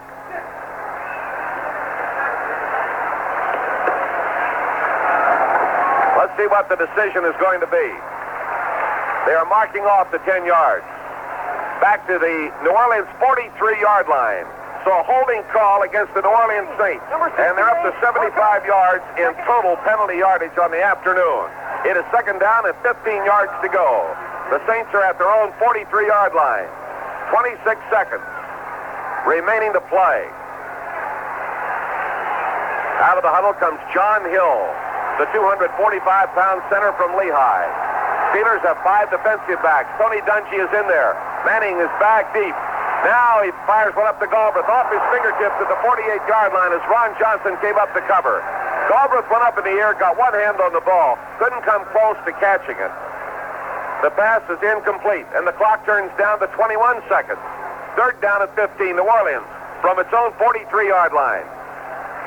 A nail-biter right down to the finish. The Steelers reaching out, trying to grasp their 9th win of the season against a stubborn and extremely talented New Orleans club. Somebody was trying to tell me before this game started, this might just be a ho-hum affair. No way. It's been a dogfight. Archie Manning sets the Saints on 3rd and 15 at the New Orleans 43, with the clock reading 21 seconds. Manning is back.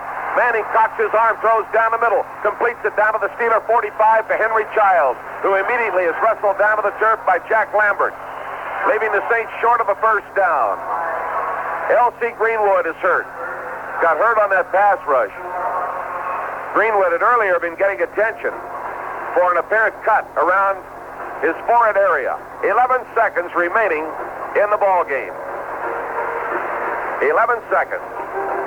So that is the 29th pass. 20 of them have been completed. And Childs, the big tight end from Kansas State, has been on the receiving end of 6 passes today, upping his total from 27 to 33. He caught 27 in 9 games, an average of 3 per game, and today's had 6 receptions. For the Steelers, the big story has been the exceptional running of Rocky Blyer, 84 yards, Franco Harris, 58 yards, then Blyer making the key catch and going from inside the 20-yard line down the sideline for the touchdown. The doctors, Dave Huber, Paul Steele, out there, and they're giving attention to the right knee of L.C. Greenwood. And that could be bad news. New Orleans has the ball at the Steeler 45. It is 4th down, 3.5 yards to go. Saints have 1 timeout remaining. More importantly, they have 11 seconds.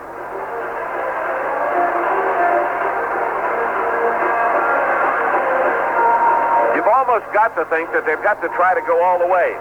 They could go short and pick up the first down and stop the clock, but that would leave it maybe down as far as 4 or 5 seconds. That would bring it down to probably 1 play. So it will be most interesting to see what they do.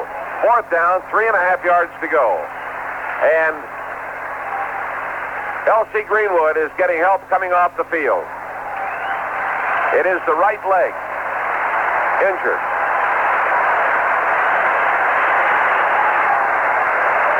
Now he shakes off support by Ralph Berlin and is walking rather gingerly on it himself, and the crowd standing and applauding. Greenwood coming off very slowly. L.C. Greenwood, one of the scrappers in the Steel Curtain. John Banaszak replaces him at defensive left end. 4th down, 3.5 for the New Orleans Saints. Archie Manning is back there. Archie Manning throws to Galbraith at the 40. Galbraith breaks the tackle, running to 35, and Galbraith is going down, and the clock is running out 1 second. They get timeout called with 1 second. And Galbraith was trying to get timeout as Jack Lambert made the tackle. The 30th pass by Manning. 21 of it completed. And Galbraith, their leading pass receiver, makes his 50th reception of the season, his 5th of the afternoon. He did not catch a pass in the first half. New Orleans has gone to its 23rd first down. The ball is at the Steeler 35. There's time for one play. Now the Steelers have got to protect. You give them the short one. But if you give it to Childs or Galbraith, you've got a problem in bringing them down, because they're some kind of runners, as we saw with Galbraith that time. So the strategy will be to try to hold them to the short one and break up the long one. And again, as Tony Dungy said in an earlier ball game, on a desperation heave into the end zone, you see it coming. And you're there, and you don't know when you go up, whether you're going to commit pass interference. You see it coming, and you don't know what's going to happen. Here is Donnie Shell coming back out on the field. Steve Furness is coming off. Banaszak, Green, and White are there in a 3-man front. Taves is in there. Lambert is in there. Ham is in there. Johnson, Wagner, Dungy, Blunt, Shell, an umbrella defense. 1 second remaining. New Orleans at the Steelers' 35-yard line. Sending Chandler to the left. Ike Harris to the right. Archie Manning is back. He's looking, firing down to the 26-yard line at his spot, and the play is stopped by Donnie Shell. Wes Chandler caught the pass. Shell immediately brought him down, and that was the end of the ball game. The 31st pass, the 22nd one completed, and Chandler was the receiver. But Donnie Shell was there to bring him down inside the 30-yard line. And so the Steelers, finding their hands full during this beautiful afternoon at Three River Stadium, emerge as victors in a hotly contested football game against the New Orleans club that has shown tremendous improvement in the year 78. The end of the game and the final score is Pittsburgh 20, New Orleans 14. I'll be back with Steelers wrap-up in a minute. Did you know that an NFL team, both of them, have to clear the premises immediately after a ball game? That is a league rule. They must get off the turf. And they've just made it. They've been out there shaking hands, and I think there's a lot of mutual respect coming out of this ball game. It went this way. Pittsburgh a 3-0 lead at the end of a period. Steelers starting at their own 20 were stopped at the New Orleans 10. Harris ran for 32 yards in that drive. There was a 29-yard pass to Stallworth, a 15-yard pass to Franco. Roy kicked the 27-yard field goal 3-0. New Orleans in the second period took advantage of a penalty on a punt play. New Orleans was giving up the football. That kept the drive alive on an illegal cut by Rick Moser. The Saints drove 70 yards in 11 plays, scored on a 6-yard pass to Rich Monty, and it was 7-3. In the third period, Pittsburgh a 77-yard drive, 12 plays. Fourth down pass play kept that drive alive. 22 yards to Swan. It went to the 6-yard line. Swan scored on a 6-yard scoring pass from Bradshaw, 10-7. Mickemeyer missed a 51-yard field goal try in the third period. Steelers started at their own 34 after the missed field goal. They drove to the New Orleans 4. Big plays, passes to Swan, Blyer, and Grossman. The running of Harris and Blyer. Girella kicked the 21-yard field goal. It was 13-7. In the fourth, New Orleans went 80 yards in 7 plays. The first play of the series, a 32-yard pass to Chandler to the Steeler 48. A 30-yard pass to Childs to the 5-yard line. Galbraith swept left end 5 yards for the touchdown. The point made it 14-13. Later in the fourth, Girella missed a 32-yard field goal try. It hit the upright, no good. A bad field goal try from 50 yards out by Mickemeyer gave the ball to the Steelers at their own 33. And they went 67 yards in 8 plays, and the scoring play was a 24-yard pass to Blyer for the touchdown. and Blyer this afternoon, running at 84 yards and 17 carries. Franco had 16 yards and 58 carries against the defense that had stopped O.J. Simpson, stopped Lawrence McCutcheon. 19 first downs, Pittsburgh 23 for the Saints. Steelers 23 passes tried, 16 completed, 2 for touchdowns, 1 intercepted. The 9th interception of the year for Terry Bradshaw. Manning threw 31 times, completed 22. He was a threat at any point on the field, anywhere in the ball game. Next Sunday night, we're back on the air at 8:30 from the Coliseum in Los Angeles. The Steelers and the Rams, who sport the top records in the National Football League, will meet. 8:30 broadcast time, live from the Coliseum. In our booth today, Lou Kreck covering the Steelers, J.D. Fogarty covering the New Orleans Saints. Our engineers, Tim Barcy and Greg Benson. Our technical director and producer, Tom Leslie. And the final score again, the Steelers 20, the Saints 14.